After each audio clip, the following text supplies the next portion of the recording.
Item ಯಾವುದೇ ಇರಲಿ try ಮಾಡಿ ಆಚಿ ಚಿಕನ್ ಮಸಾಲಾ. ಆಚಿ ಚಿಕನ್ ಮಸಾಲಾ.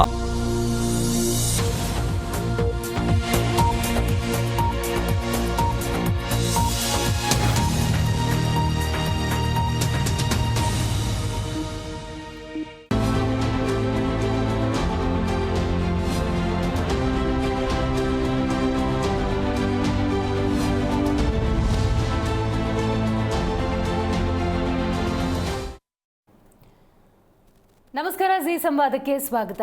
ಕರ್ನಾಟಕದಲ್ಲಿ ಆಡಳಿತ ನಡೆಸ್ತಾ ಇರೋದು ಕಾಂಗ್ರೆಸ್. ನಿನ್ನೆ ಮೊನ್ನೆ ಸರ್ಕಾರ ಅಧಿಕಾರವನ್ನು ನಡೆಸ್ತಾ ಇಲ್ಲ. ಕಳೆದ 3 ವರ್ಷಗಳ ಆಡಳಿತ. ಈ 3 ವರ್ಷಗಳಲ್ಲಿ ನೀವು ಗಮನಿಸಿದ್ದೀರಿ, ಸಿದ್ದರಾಮಯ್ಯನವರು ಮುಖ್ಯಮಂತ್ರಿ ಸ್ಥಾನವನ್ನು ಅಲಂಕರಿಸಿದ್ರು. ಪ್ರಸ್ತುತ ಕರ್ನಾಟಕದ ಮುಖ್ಯಮಂತ್ರಿ ಡಿ.ಕೆ. ಶಿವಕುಮಾರ್ ಅವರು. ಆದರೆ ಸಚಿವ ಸಂಪುಟ ಅಂದಾಗ ವಿಸ್ತರಣೆ ಆಗಬೇಕು, ಅದಾಗಿಲ್ಲ. ಯಾಕಾಗಿಲ್ಲ? ಯಾಕೆಷ್ಟು ಸಮಯವನ್ನು ತಗೊಳ್ತಿದ್ದಾರೆ? ಈಗ ಎಲೆಕ್ಷನ್ ಆಗಿ ಸಚಿವ ಸಂಪುಟ ವಿಸ್ತರಣೆ ಅಂದಾಗ ಸಣ್ಣ ಪುಟ್ಟ ಜಟಾಪಟಿ, ಆಸೆ ಆಕಾಂಕ್ಷೆಗಳು, ಎಲ್ಲರನ್ನ ಸಮಾಧಾನ ಮಾಡೋದು, ಭಿನ್ನಮತ ಅವರನ್ನ ಕೂಡ ಕಂಟ್ರೋಲ್ ಮಾಡೋದು, ಅವ್ರಿಗೂ ಆಶ್ವಾಸನೆ ಕೊಡೋದು ಅಕ್ಸೆಪ್ಟಬಲ್. ಬಟ್ 3 ವರ್ಷದ ಆಡಳಿತವನ್ನು ಕಾಂಗ್ರೆಸ್ ನೀಡಿದೆ. ಸಿದ್ದರಾಮಯ್ಯನವರ ಆಡಳಿತದಲ್ಲಿ ಒಂದು ಆಡಳಿತವನ್ನು ರಾಜ್ಯದ ಜನ ಗಮನಿಸಿದ್ದಾರೆ. ಆದರೆ ನಾಯಕತ್ವ ಬದಲಾವಣೆಯಾಗಿರೋದಷ್ಟೇ ಅನ್ನುವಂಥ ಅರಿವು ರಾಜ್ಯ ಕಾಂಗ್ರೆಸ್ಗೂ ಇರಬೇಕಾಗತ್ತೆ, ಕಾಂಗ್ರೆಸ್ ಹೈಕಮಾಂಡ್ಗೂ ಕೂಡ ಇರಬೇಕಾಗತ್ತೆ. ಯಾಕೆಷ್ಟು ಆಕ್ರೋಶಭರಿತವಾಗಿ ಇದನ್ನು ಉಲ್ಲೇಖ ಮಾಡ್ತಿದ್ದೀವಿ ಅನ್ನೋದಾದರೆ, ಈ 3 ವರ್ಷಗಳ ಆಡಳಿತದಲ್ಲಿ, ಇನ್ನು ಇರುವಂಥ 2 ವರ್ಷದ ಆಡಳಿತದಲ್ಲಿ ರಾಜ್ಯದ ಜನ ಸುಭಿಕ್ಷ ಆಗಬೇಕು, ಒಳ್ಳೆ ಅಭಿವೃದ್ಧಿಗಳಾಗಬೇಕು. ಏನಾದರೂ ಸಮಸ್ಯೆಗಳಿತ್ತು ಅಂದರೆ ಇಲಾಖಾವಾರು ಪ್ರಶ್ನೆ ಮಾಡಬೇಕು, ಇಲಾಖಾವಾರು ಸೌಲಭ್ಯಗಳನ್ನು ರಾಜ್ಯದ ಜನ ಪಡ್ಕೋಬೇಕು ಅನ್ನೋದಾದರೆ ಇಲಾಖೆಗೊಬ್ಬ ಮಂತ್ರಿ ಅಂತ ಇರಬೇಕಾಗತ್ತೆ. ಅದೇ ಆಗಲಿಲ್ಲ ಅಂದರೆ ಅದಕ್ಕೆ ಎಷ್ಟು ನೀವು ಸಮಯವನ್ನು ತಗೊಳ್ತೀರಿ ಅನ್ನೋದಾದರೆ ಬಹಳಷ್ಟು ಪ್ರಶ್ನೆಗಳನ್ನು ಹುಟ್ಟು ಹಾಕತ್ತೆ. ಇದರ ಬಗ್ಗೆ ಡೀಟೇಲ್ ಆಗಿ ಇವತ್ತು ಚರ್ಚೆ ಮಾಡ್ತಾ ಹೋಗೋಣ. ನಾನು ದಿವೇಶ್.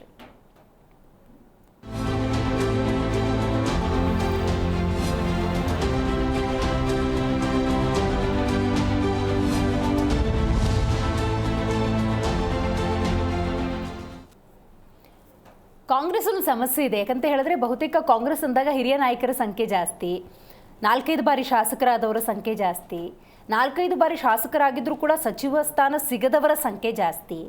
ಹಾಗಾಗಿ ಈ ಕಗ್ಗಂಟನ್ನು ಬಿಡಿಸೋದು ಅಷ್ಟು ಸುಲಭ ಅಲ್ಲ. ಅದು ಹೈಕಮಾಂಡ್ ಲೆವೆಲಲ್ಲೇ ತೀರ್ಮಾನ ಆಗಬೇಕಾಗತ್ತೆ. ಸೊ ಆ ನಿಟ್ಟಿನಲ್ಲಿ ಡೆಲ್ಲಿ ಟೂರ್ಗಳು ಸಿಕ್ಕಾಪಟ್ಟೆ ಆಗ್ತಾನೇ ಇತ್ತು, ಈಗಲೂ ಕೂಡ ಆಗ್ತಾನೇ ಇದೆ. 20ನೇ ತಾರೀಕೊಳಗೇನೋ ಸಚಿವ ಸಂಪುಟ ವಿಸ್ತರಣೆ ಅಂತ ಹೇಳ್ತಿದ್ದಾರೆ. ಆದರೆ ಅದು ಆಗುತ್ತಾ ಇಲ್ವಾ ಅನ್ನುವಂತಹ ಸಂಶಯ, ಪೋಸ್ಟ್ಪೋನ್ ಏನಾದರೂ ಇನ್ನೂ ಕೂಡ ಆಗತ್ತಾ ಅನ್ನುವಂತಹ ಆಯಾಮದಲ್ಲಿ ಈಗ ನಾವು ಚಿಂತನೆ ನಡೆಸಬೇಕಾಗಿದೆ. ಯಾಕೆ ಅಂತ ಹೇಳಿದ್ರೆ, ದೆಹಲಿಯಲ್ಲಿ ರಾಜ್ಯ ಸಚಿವ ಸಂಪುಟ ವಿಸ್ತರಣೆಯ ಸರ್ಕಸ್ ಮುಂದುವರಿತಾನೇ ಇದೆ. ರಾಹುಲ್ ಗಾಂಧಿ ಭೇಟಿಯಾಗಿ ಮುಖ್ಯಮಂತ್ರಿ ಡಿ.ಕೆ. ಶಿವಕುಮಾರ್ ಅವರು ಚರ್ಚೆ ಮಾಡಿದ್ದಾರೆ. ಸಿದ್ದರಾಮಯ್ಯನವರು ಕೂಡ ಚರ್ಚೆಯಲ್ಲಿದ್ದರು. ರಣದೀಪ್ ಸಿಂಗ್ ಸುರ್ಜೇವಾಲಾ ಇರ್ಬೋದು, ಬಿ.ಕೆ. ಹರಿಪ್ರಸಾದ್ ಅವರು ಇರ್ಬೋದು, ಎಲ್ಲರೂ ಕೂಡ ಭಾಗಿಯಾಗಿದ್ದರು. ಬಟ್ ಆ ಸಭೆಯಲ್ಲಿ ಯಾರಿರಲಿಲ್ಲ ಅಂತ ಹೇಳಿದ್ರೆ ಮಲ್ಲಿಕಾರ್ಜುನ ಖರ್ಗೆ ಅವರು ಮತ್ತು ವೇಣುಗೋಪಾಲ್ ಅವರು.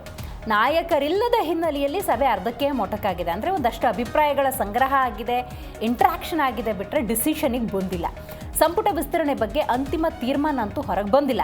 ಖರ್ಗೆ ವಾಪಸ್ಸಾದ ಬಳಿಕ ಮತ್ತೆ ಸಭೆ ನಡೆಯುತ್ತೆ ಅಂತ ಹೇಳಲಾಗ್ತಾ ಇದೆ. ರಾಜ್ಯದ ಬಗ್ಗೆ ಯಾಕಿಷ್ಟೊಂದು ನಿರ್ಲಕ್ಷ್ಯ? ಉಳಿದಿರುವಂಥ 2 ವರ್ಷ ಅಂದಾಗ ಇಮಿಡಿಯೇಟಾಗಿ ಆ್ಯಕ್ಷನ್ ತಗೋಬೇಕಪ್ಪ ಹೈಕಮಾಂಡ್. ಆದರೆ ಅದನ್ನು ಆಗ್ತಾ ಇಲ್ಲ ಅನ್ನೋದು ಬಹಳ ಬೇಸರದ ಸಂಗತಿ. ಸಭೆ ಮುಂದೂಡಿಕೆಯಿಂದ ಸಚಿವಾಕಾಂಕ್ಷಿಗಳಿಗೆ ನಿರಾಸೆ. ಸಚಿವಾಕಾಂಕ್ಷಿಗಳನ್ನು ಬಿಡಿ, ರಾಜ್ಯದ ಜನತೆ ನಿರಾಸೆಯಲ್ಲಿದ್ದಾರೆ. ಏನೋ ಒಂದು ಸಮಸ್ಯೆ ಅಂತ ಹೇಳಿ ಇಲಾಖಾವಾರು ಪ್ರಶ್ನೆ ಮಾಡೋಣ ಅಥವಾ ಇಲಾಖಾವಾರು ಯಾವುದಾದ್ರು ಒಂದು ಸೌಲಭ್ಯ ತಗೊಳ್ಳೋಣ ಅಂದರೆ ಯಾವ ಮಂತ್ರಿನ ಕೇಳಬೇಕು ಅನ್ನುವಂಥ ಪರಿಸ್ಥಿತಿ.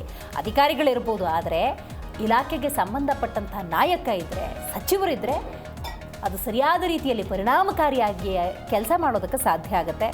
ಬಟ್ ಇದು ಕಾಂಗ್ರೆಸ್ನ ಧೋರಣೆ ಒಂದಷ್ಟು ಪ್ರಶ್ನೆಗಳನ್ನಂತೂ ಹುಟ್ಟು ಹಾಕಿದೆ. ಅದು ಯಾವ ರೀತಿ ಅಂತ ಕಾಂಗ್ರೆಸ್ನಲ್ಲೇ ಚರ್ಚೆಗಳಾಗ್ತಾ ಇದೆ. ಯಾಕಂತ ಹೇಳಿದ್ರೆ ಇಲಾಖಾವಾರು ಸಚಿವರು ಅನ್ನೋದಿರಬೇಕಾಗುತ್ತೆ, ಇಲಾಖಾವಾರು ಕೆಲಸಗಳು ಸಕಾಲಕ್ಕೆ ಸರಾಗವಾಗಿ ಆಗಬೇಕಾಗತ್ತೆ.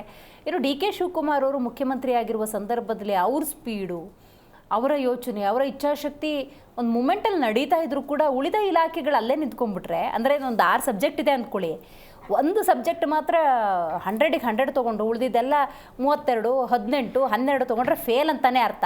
ಹಂಗೆ ಹೇಳ್ತಾ ಇದ್ದೀನಿ. ಹಾಗಾಗಿ ಈ ಸಚಿವ ಸಂಪುಟ ವಿಸ್ತರಣೆಗೆ ಸಂಬಂಧಪಟ್ಟಂತೆ ಹಲವರು ಮಾತಾಡಿದ್ದಾರೆ, ಬಂದು ಕೇಳೋಣ. ಸುರ್ಜೇವಾಲಾ ಅವ್ರನ್ನ, ವೇಣುಗೋಪಾಲ್ ಅವ್ರನ್ನ, ರಾಹುಲ್ ಗಾಂಧಿ ಅವ್ರನ್ನ ಭೇಟಿ ಮಾಡಿದ್ವಿ. ಕಾಂಗ್ರೆಸ್ ಪ್ರೆಸಿಡೆಂಟ್ ಊರಲಿಲ್ಲ, ಅವರು ವಾಪಸ್ ಬ್ಯಾಂಗ್ಳೂರಿಗೆ ಹೋಗಿದ್ದಾರೆ. ತಾತ್ಕಾಲಿಕವಾಗಿ ಅದು ಮುಂದೂಡಲಾಗಿದೆ. ಮುಂದಿನ ದಿನಾಂಕವನ್ನ ಯಾವಾಗ ಸೂಚನೆ ಕೊಡ್ತಾರೋ ಅವಾಗ. ಅಂದ್ರೆ ತಾತ್ಕಾಲಿಕ ಅಂದ್ರೆ ಏನು, 1 ವಾರ 2 ವಾರ? ತಾತ್ಕಾಲಿಕ ಅಂದ್ರೆ 1 ವಾರ 2 ವಾರ ಅಲ್ಲ, 2 ವರ್ಷನೇ ಹೋಗ್ಬೇಡಿ. ತಾತ್ಕಾಲಿಕವಾಗಿ ಕಾಂಗ್ರೆಸ್ ಅಧ್ಯಕ್ಷರು ಊರಲ್ಲಿ ಇಲ್ಲ. ಈಗ ಅವ್ರು ಬಂದ ತಕ್ಷಣ ಚರ್ಚೆ ಮಾಡಿ ಅದನ್ನ ಪ್ರಕ್ರಿಯೆ ಸಂಪೂರ್ಣವಾಗುತ್ತೆ. ಈಗ 1-to-1 ಎಲ್ಲರ ಜೊತೆನೂ ಮಾತುಕತೆ ಆಯ್ತು, ಅಂದ್ರೆ CM ಅವ್ರ ಜೊತೆ ಹಾಲಿ ಮತ್ತು ಮಾಜಿ CM ಗಳು KC ವೇಣುಗೋಪಾಲ್, ಸುರ್ಜೇವಾಲಾ ಎಲ್ಲರ ಜೊತೆ ಆಯ್ತು. ಏನಾದರೂ ಒಂದು ಕಾಂಕ್ರೀಟ್ ಇದಕ್ಕೆ ಬಂದಿದೆಯಾ ಅಥವಾ ಕಾಂಕ್ರೀಟು ಅಥವಾ ಮಾರ್ಷಿನೋ ಏನು ಹೇಳಕ್ಕಾಗೋದಿಲ್ಲ. ಚರ್ಚೆ ಆಗಿದೆ, ಎಲ್ರದ್ದು ಅನಿಸಿಕೆಗಳನ್ನ ಅವರು ಆಲಿಸಿದ್ದಾರೆ. ತದನಂತರ ತೀರ್ಮಾನವನ್ನು ಕೊಡಬೇಕಾದ್ರೆ ಪುನಃ ಅವ್ರು ಯಾವಾಗ ತಾರೀಕು ನಿಗದಿ ಮಾಡ್ತಾರೆ ಅವತ್ತು ಬಂದು ನಾವು ಅವ್ರಿಗೆ ಪುನಃ ನಮ್ಮ ವಿಚಾರಗಳನ್ನು ಅಭಿಪ್ರಾಯಗಳನ್ನು ತಿಳಿಸ್ಬೇಕಾಗುತ್ತೆ, ತಿಳಿಸ್ತೀವಿ. ಈಗ ಇನ್ನೊಂದು ಸುತ್ತು ಕರೀತಾರ ಸರ್? ಇನ್ನೊಂದು ಸುತ್ತು ಕರೆದ್ರು ಒಂದ್ಸಲಿ ಕರೆದಾಗ ನಾವು ಇನ್ನೊಂದು ದಿನಾಂಕದಿಂದ ಬರ್ತೀವಿ. ಹೈಕಮಾಂಡಿಗೆ ನಾನೇನು ಹೇಳಲಿಕ್ಕೆ, ಅವ್ರು ನಿರ್ಧಾರ ತಗೊಂತಾರೆ, ಒಳ್ಳೆ ನಿರ್ಧಾರ ನಮ್ಮ ಪಕ್ಷದ ಪರವಾಗಿ, ನಮ್ಮ ಸರ್ಕಾರದ ಪರವಾಗಿ ತಗೊಂತಾರೆ ಅಂತ ನಾನು ಆ ಒಂದು ಆಸೆ ಇಟ್ಕೊಂಡಿದ್ದೀನಿ. ಒಬ್ಬರಿಗೆ ಒಂದು ಅವಕಾಶ ಕೊಟ್ರೆ ಖಂಡಿತ ನನಗೂ ಒಂದು ಅವಕಾಶ ಕೊಡಿ ಅಂತ ಖಂಡಿತ. ಮಹಿಳೆಯರಿಗೆ ಅದೇ ಈಗ ಏನು ನಾವು ವಿಮೆನ್ಸ್ ರಿಸರ್ವೇಶನ್ ಬಗ್ಗೆ ಮಾತಾಡ್ತಾ ಇದ್ದೀವಿ, ಅದಕ್ಕೆ ಹೆಚ್ಚಿನ ಆದ್ಯತೆ ಕೊಟ್ರೆ ಚೆನ್ನಾಗಿರುತ್ತೆ. ಯಾಕಂದ್ರೆ ಪಕ್ಷನ ಎಲ್ಲರೂ ನೋಡ್ತಾ ಇದ್ದಾರೆ, ಸಾರ್ವಜನಿಕರು ಅದಕ್ಕೆ ಗಮನಿಸ್ತಾ ಇದ್ದಾರೆ. ಸೊ ಮಹಿಳೆಯರಿಗೆ ಹೆಚ್ಚಿನ ಆದ್ಯತೆ ಕೊಟ್ರೆ ಆ ದೃಷ್ಟಿಯಲ್ಲಿ ತುಂಬಾ ಒಳ್ಳೇದಾಗುತ್ತೆ. ಸಹಜವಾಗಿ ದೆಹಲಿಯಲ್ಲಿ ಈಗಾಗಲೇ ಸಚಿವ ಸಂಪುಟದ ವಿಸ್ತರಣೆ ಪ್ರಕ್ರಿಯೆ ಪ್ರಾರಂಭ ಆಗಿದೆ. ಪ್ರಯತ್ನ ಎಲ್ಲ ಇರುತ್ತೆ, ಆ ರೀತಿಯಲ್ಲಿ ಒಂದು ಪ್ರಯತ್ನ ನಮ್ದು ಕೂಡ ಇದೆ. ಆಗ್ಲೇ ಯುವಕರಂತೆಲ್ಲ ಒಂದು ಮಾಡಿರ್ತಕ್ಕಂಥ ಕೆಲಸ, ಅದರ ಆಧಾರದ ಮೇಲೆ ಪಕ್ಷಕ್ಕೂ ಮುಂದಿನ ದಿನಗಳಲ್ಲಿ ಒಂದು ಸಂಘಟನೆ ಮಾಡೋದು ಒಂದು ದೃಷ್ಟಿಯಲ್ಲಿ ಇನ್ನೊಂದು ಸ್ವಲ್ಪ ಶಕ್ತಿ ತುಂಬಿದ್ರೆ ಸಂಘಟನೆ ಮಾಡೋಣ ಉದ್ದೇಶದಲ್ಲಿ ಕೇಳ್ತಾ ಇದೀವಿ. ಸಹಜವಾಗಿ ಹೈಕಮಾಂಡ್ ಏನ್ ತೀರ್ಮಾನ ಮಾಡುತ್ತೆ, ಏನ್ ನಿರ್ಧಾರ ಮಾಡುತ್ತೆ, ಯುವಕರಿಗೆ ಏನ್ ಕೊಡಬೇಕು, ಹಿರಿಯರಿಗೆ ಏನ್ ಕೊಡಬೇಕು, ಸಾಕಷ್ಟು ಪ್ರಾದೇಶಿಕವಾದಂತ ಒತ್ತಡಗಳು, ಜಾತಿ ಕಾಂಬಿನೇಷನ್ ಇವೆಲ್ಲ ಇರೋದ್ರಿಂದ ಹೈಕಮಾಂಡ್ ಎಲ್ಲ ತಗೊಂಡು ನೀರಟ್ಟಾಗಿ ಕೂತ್ಕೊಂಡು ಸೂಕ್ತವಾದಂತ ತೀರ್ಮಾನ ತಗೊಳುತ್ತೆ. ಅದಕ್ಕೆ ನಾವೆಲ್ಲರೂ ಕೂಡ ಬದ್ಧರಾಗಿರ್ತೀವಿ. ಹೇಳಂತದ್ದು, ಪ್ರಯತ್ನ ಪಡಂತದ್ದು. ಈ ಬಗ್ಗೆ ಮಾತಾಡಲಿಕ್ಕೆ ಮೊದಲನೇದಾಗಿ ನಮ್ಮ ಕಾರ್ಯಕ್ರಮದಲ್ಲಿ ಕಾಂಗ್ರೆಸ್ ವಕ್ತಾರರಾಗಿರುವಂತಹ ಕುಮಾರ್ ಅವರಿದ್ದಾರೆ, ನಮಸ್ಕಾರ. ಇನ್ನು ಬಿಜೆಪಿ ವಕ್ತಾರರು ರತನ್ ಪೂಜಾರಿ ಅವರಿದ್ದಾರೆ, ನಮಸ್ಕಾರ.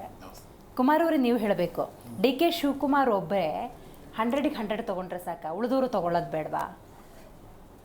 ಎಲ್ಲರೂ 100ಗೆ 100 ತಗೋತಾರೆ.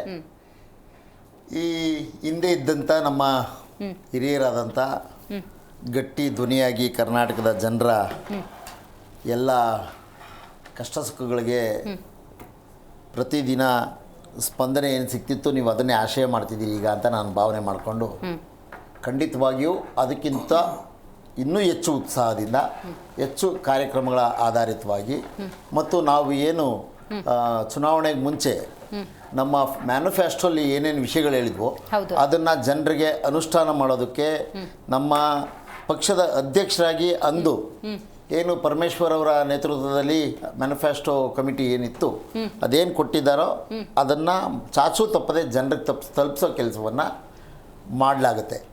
ನೋಡಿ, ಈಗ ಕೆಲವು ಸಂದರ್ಭಗಳಲ್ಲಿ ಕೆಲವು ವಿಚಾರಗಳು ಸರ್ಕಾರ ಬದಲಾವಣೆ ಆಗಿದೆ, ಕೆಲವರು ಬದಲಾವಣೆ ಆಗಬೇಕಾಗಿತ್ತು.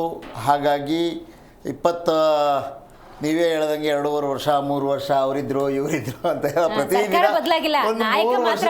3 ವರ್ಷದಿಂದ ಇದೇ ಚರ್ಚೆ ಆಗ್ಬಿಟ್ಟಿದೆ.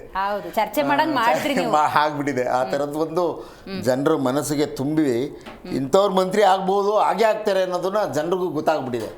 ಆ ಥರದ್ದಿದೆ. ಆದರೆ ನಮ್ಮಲ್ಲಿ ಹಿರಿಯರು ಮತ್ತು ಕಿರಿಯರು, ಅದರ ಜೊತೆಗೆ ಹೊಸ ಮುಖಗಳು, ಜೊತೆಗೆ ಈಗಾಗಲೇ ಅನುಭವ ಪಡ್ಕೊಂಡಿರುವಂಥ ಕೆಲವರು ಹೊರಗಡೆ ಉಳಿದಿದ್ದಾರೆ.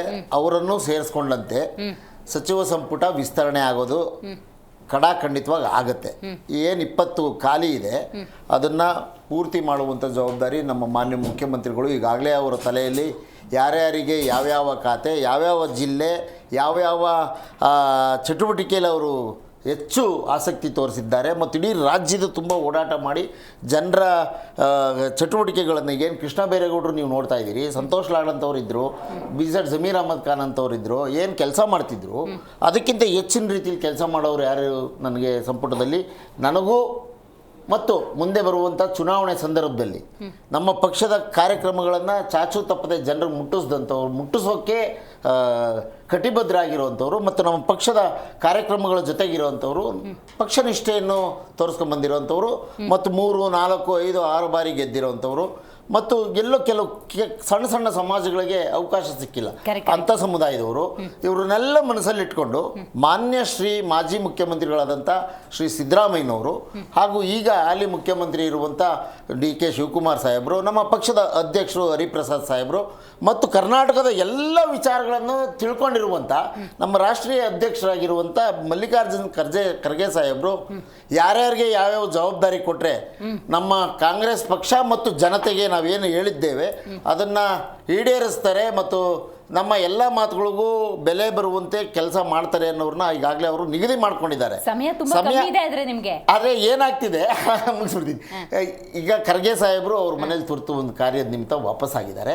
ಇವತ್ತು ಅದ್ರ ಜೊತೆಗೆ ಪಾರ್ಲಿಮೆಂಟ್ರಿ ಬೋರ್ಡ್ ಮೀಟಿಂಗ್ ಕೂಡ ಇತ್ತು ದೆಹಲಿಯಲ್ಲಿ. ಸಂಸತ್ ಅಧಿವೇಶನ, ಚಳಿಗಾಲದ ಅಧಿವೇಶನ ಪ್ರಾರಂಭ ಆಗೋದ್ರಿಂದ ಮತ್ತೆ ತತ್ಕ್ಷಣದಲ್ಲೇ ಇನ್ನೊಂದು ವಾರದ ಒಳಗಡೆ ಪುನಃ ಸಭೆ ಕರೆಯಲಾಗುತ್ತೆ ಅಂತ ಹೇಳಿದ್ದಾರೆ. ಕರೆದ ತಕ್ಷಣ ಯಾರ್ಯಾರು ಏನೇನು ಅಂತ ಪಟ್ಟಿ ಸಿದ್ಧ ಆಗಿದೆ. ಆ ಪಟ್ಟಿಗೆ ಅಧ್ಯಕ್ಷರು ಓಕೆ ಅಂದಿದ ತಕ್ಷಣ ಈ ಸಂಪುಟ ವಿಸ್ತರಣೆ ಆಗುತ್ತೆ. 100ಕ್ಕೆ 100 ಮಾರ್ಕ್ಸು. ಕರ್ನಾಟಕದಲ್ಲಿ ಜನರಿಗೆ ನೀವೇನು ಹೇಳ್ತಿದ್ದೀರಿ, ಬರೀ DK ಶಿವಕುಮಾರ್ ಅವರು 100ಕ್ಕೆ 100 ಮಾರ್ಕ್ಸ್ ಅಲ್ಲ, ಅವ್ರ ಜೊತೆಗಿರುವಂಥ 23 ಜನರು, 33 ಜನರು ಅಂದರೆ ಇನ್ಕ್ಲೂಡಿಂಗ್ ಮುಖ್ಯಮಂತ್ರಿ ಸಚಿವರೆಲ್ಲರೂ ಸೇರಿ 100ಕ್ಕೆ 100 ಮಾರ್ಕ್ಸ್ ತಗೊಳ್ಳೋ ಥರ ಕೆಲಸ ಮಾಡ್ತಾರೆ. ಕರ್ನಾಟಕದಲ್ಲಿ ಇಡೀ ಭಾರತ ದೇಶವೇ ಕರ್ನಾಟಕದತ್ತ ನೋಡುವಂತೆ ನಮ್ಮ ಕಾರ್ಯಕ್ರಮಗಳು ಕೊಡ್ತೇವೆ. ರೈಟ್. AP ವಕ್ತಾರರಾಗಿರುವಂಥ ರವೀಶ್ ದಾಸಪ್ಪ ಅವರು ಇದೀಗ ಜಾಯ್ನ್ ಆಗಿದ್ದಾರೆ. ನಮಸ್ಕಾರ. ರೈಟ್. ರತನ್ ಅವರೇ, ನೀವು ಹೇಳಿ, ಸಂಪುಟ ವಿಸ್ತರಣೆ ಇಷ್ಟು ಡಿಲೇ ಆಗ್ತಿರೋದು ರಾಜ್ಯದ ಜನತೆಯ ಹಿತದೃಷ್ಟಿಯಿಂದ ಎಷ್ಟು ಅಪಾಯಕಾರಿ? ಅಯ್ಯೋ ದೇವ್ರೆ, ತಲೆ ಬಡ್ಕೊಂತಿರೋದು ನಾನೊಬ್ಬನೇ ಅಲ್ಲ, ಇಡೀ ರಾಜ್ಯದ ಜನ ಈ ಥರ ತಲೆ ಚೆಚ್ಕೊತಾ ಇದ್ದಾರೆ. ನೋಡಿ ಮೇಡಮ್, ಸರ್ಕಾರಕ್ಕೆ ಒಂದು ದೂರದೃಷ್ಟಿ ಇರಬೇಕು, ಇಲಾಖೆಗೊಂದು ಮಂತ್ರಿ ಇರಬೇಕು, ಅದು ಶೋಭೆ. ಆದರೆ ಇಲ್ಲಿ ಸರ್ಕಾರನೇ ಇಲ್ಲ, ಇದಕ್ಕೆ ದೂರದೃಷ್ಟಿ ಎಲ್ಲಿರುತ್ತೆ? ಆನಂತರ ಇಲಾಖೆಗಳಿಗೆ ಮಂತ್ರಿಗಳೇ ಇಲ್ಲ, ಅಂಥದ್ರಲ್ಲಿ ಸರ್ಕಾರಕ್ಕೆ ಶೋಭೆ ಎಲ್ಲಿ ಬರುತ್ತೆ? ಎಲ್ಲೋ ಒಂದು ಕಡೆ ಸಿದ್ದರಾಮಯ್ಯನವರು 3 ವರ್ಷ CM ಆಗಿದ್ರು ಕೂಡ ಅವರ ಸರ್ಕಾರ ಏನೂ ಪರ್ಫಾರ್ಮ್ ಮಾಡಿರಲಿಲ್ಲ, 0 ಅಭಿವೃದ್ಧಿ ಮಾಡ್ತು ಅಂತ ಹೇಳಿ ಹೈಕಮಾಂಡ್ನವ್ರು ಏನು ಮಾಡ್ತಾರೆ, ಅವ್ರನ್ನ ಕುಳಿಸಿ DK ಶಿವಕುಮಾರ್ ಅವರನ್ನು ತಗೊಂಡು ಬರ್ತಾರೆ. DK ಶಿವಕುಮಾರ್ ಅವರು ಬಂದ ತಕ್ಷಣವೇ ಮಾಡಿದ ಫಸ್ಟ್ ಕೆಲಸ ಏನು ಗೊತ್ತಾ? 3 ವರ್ಷದ ಸಿದ್ದರಾಮಯ್ಯನವರ ಸರ್ಕಾರ, ಆ ಸರ್ಕಾರ ಎಕ್ಸಿಸ್ಟೇ ಇರಲಿಲ್ಲ ಅನ್ನೋ ಥರ ವೈಟ್ ವಾಶ್ ಮಾಡ್ತಾರಲ್ಲ, ವೈಟ್ ವಾಶ್ ಮಾಡಿ ಇದೇನೋ ಹೊಸ ಸರ್ಕಾರ, ಹೊಸದಾಗಿ ಚುನಾವಣೆಯಾಗಿ ಬಂದಂಥ ಸರ್ಕಾರ ಅನ್ನುವಂಥ ಒಂದು ಪರ್ಸೆಪ್ಷನನ್ನು ಬಿಲ್ಡ್ ಮಾಡೋಕೆ ಟ್ರೈ ಮಾಡ್ತಾರೆ. ಆದರೆ ಅವ್ರಿಗೇನು ಲಾಭ? ಇವಾಗ 3 ವರ್ಷ ಏನು ಅಭಿವೃದ್ಧಿ ಆಗಿರಲಿಲ್ಲಲ್ಲ ಮೇಡಮ್, ಏನು ಅಭಿವೃದ್ಧಿ ಆಗಿಲ್ಲ, ಇನ್ನೇನು ಹೊಸ ಸರ್ಕಾರ ಅಂತ ಬಿಂಬಿಸೋಕೆ ಹೋಗ್ತಾರೆ. ಆ ಥರದ ಒಂದು ಪರ್ಸೆಪ್ಷನನ್ನು ಎಲ್ಲ ಕಡೆ ಅಂದರೆ ಕ್ರಿಯೇಟ್ ಮಾಡುವಂಥ ಪ್ರಯತ್ನ ಮಾಡ್ತಾರೆ. ಆದರೆ ಇವಾಗ ಸಾಧಾರಣ ಒಂದು ತಿಂಗಳ ಮೇಲೆ ಆಯಿತು ಇವರು ಚಾರ್ಜ್ ತಗೊಂಡು, ಇವರು ಕೂಡ ಅದೇ ರಾಗ ಅದೇ ತಾಳ ಅನ್ನುವಂತೆ ಇವ್ರ ಸರ್ಕಾರ ಕೂಡ 0 ಅಭಿವೃದ್ಧಿ, ಏನು ಕೆಲಸ ಇಲ್ಲ, ಆ ಥರ ಆಗೋಗ್ಬಿಟ್ಟಿದೆ. ಇವಾಗ ನೋಡಿದರೆ ನೀವು ಇದು ಮಂತ್ರಿಮಂಡಲ ಇನ್ನೂ ರಚನೆ ಆಗ್ತಾ ಇಲ್ಲ. ಇವರು ಹೈಕಮಾಂಡಿಗೆ ಮಾಡಿ ಅಂತ ಹೇಳ್ತಾ ಇದ್ದಾರೆ, ಅವರು ಮಾಡ್ತಾ ಇಲ್ಲ.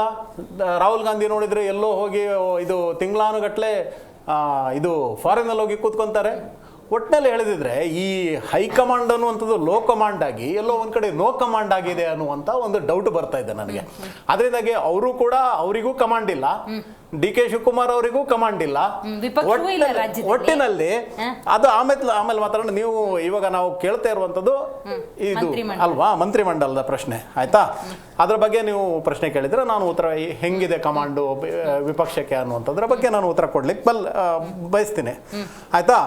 ಒಟ್ಟಿನಲ್ಲಿ ಈ ಸಿದ್ದರಾಮಯ್ಯನವರ ಸರ್ಕಾರ ಏನಿತ್ತು ಅದೇ ಸರ್ಕಾರ ಇವಾಗಲೂ ಕೂಡ ಶೂನ್ಯ ಅಭಿವೃದ್ಧಿಯ ಸರ್ಕಾರ ಮುಂದುವರ್ಕೊಂಡು ಹಳೆ ಸೀಸ ಹೊಸ ನೀರು ಅನ್ನೋಕೆ ಟ್ರೈ ಮಾಡಿದ್ದು ಇವಾಗ ಅದೇ ಹಳೆ ಸೀಸ ಅದೇ ಹಳೆ ನೀರಾಗಿ ರಾಜ್ಯದಲ್ಲಿ ಒಂದು ಚೂರು ಅಭಿವೃದ್ಧಿ ಆಗ್ತಾ ಇಲ್ಲ.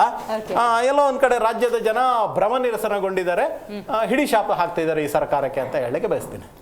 Okay, right. ರವೀಶ್ ದಾಸಪ್ಪ ಅವರು, ನೀವು ಹೇಳಬೇಕು, ಮಂತ್ರಿ ಇರಬೇಕು, ಇಲಾಖಾವಾರು ಏನಾದರೂ ಪ್ರಶ್ನೆಗಳನ್ನು ಜನ ಕೇಳೋದಕ್ಕೆ ಅವಕಾಶ ಇರಬೇಕು, ಎಷ್ಟೋ ಸರ್ಕಾರದ ಸೌಲಭ್ಯಗಳಿರ್ತವೆ, ಅದು ಜನರನ್ನು ತಲುಪಬೇಕು ಅನ್ನೋದಾದರೆ ಇಲಾಖೆಗಳಲ್ಲಿ ಮಂತ್ರಿ ಇದ್ರೇನು ಅದು ಬಹಳ ಮುಖ್ಯ ಆಗುತ್ತೆ, ಅದು ಶೋಭೆ.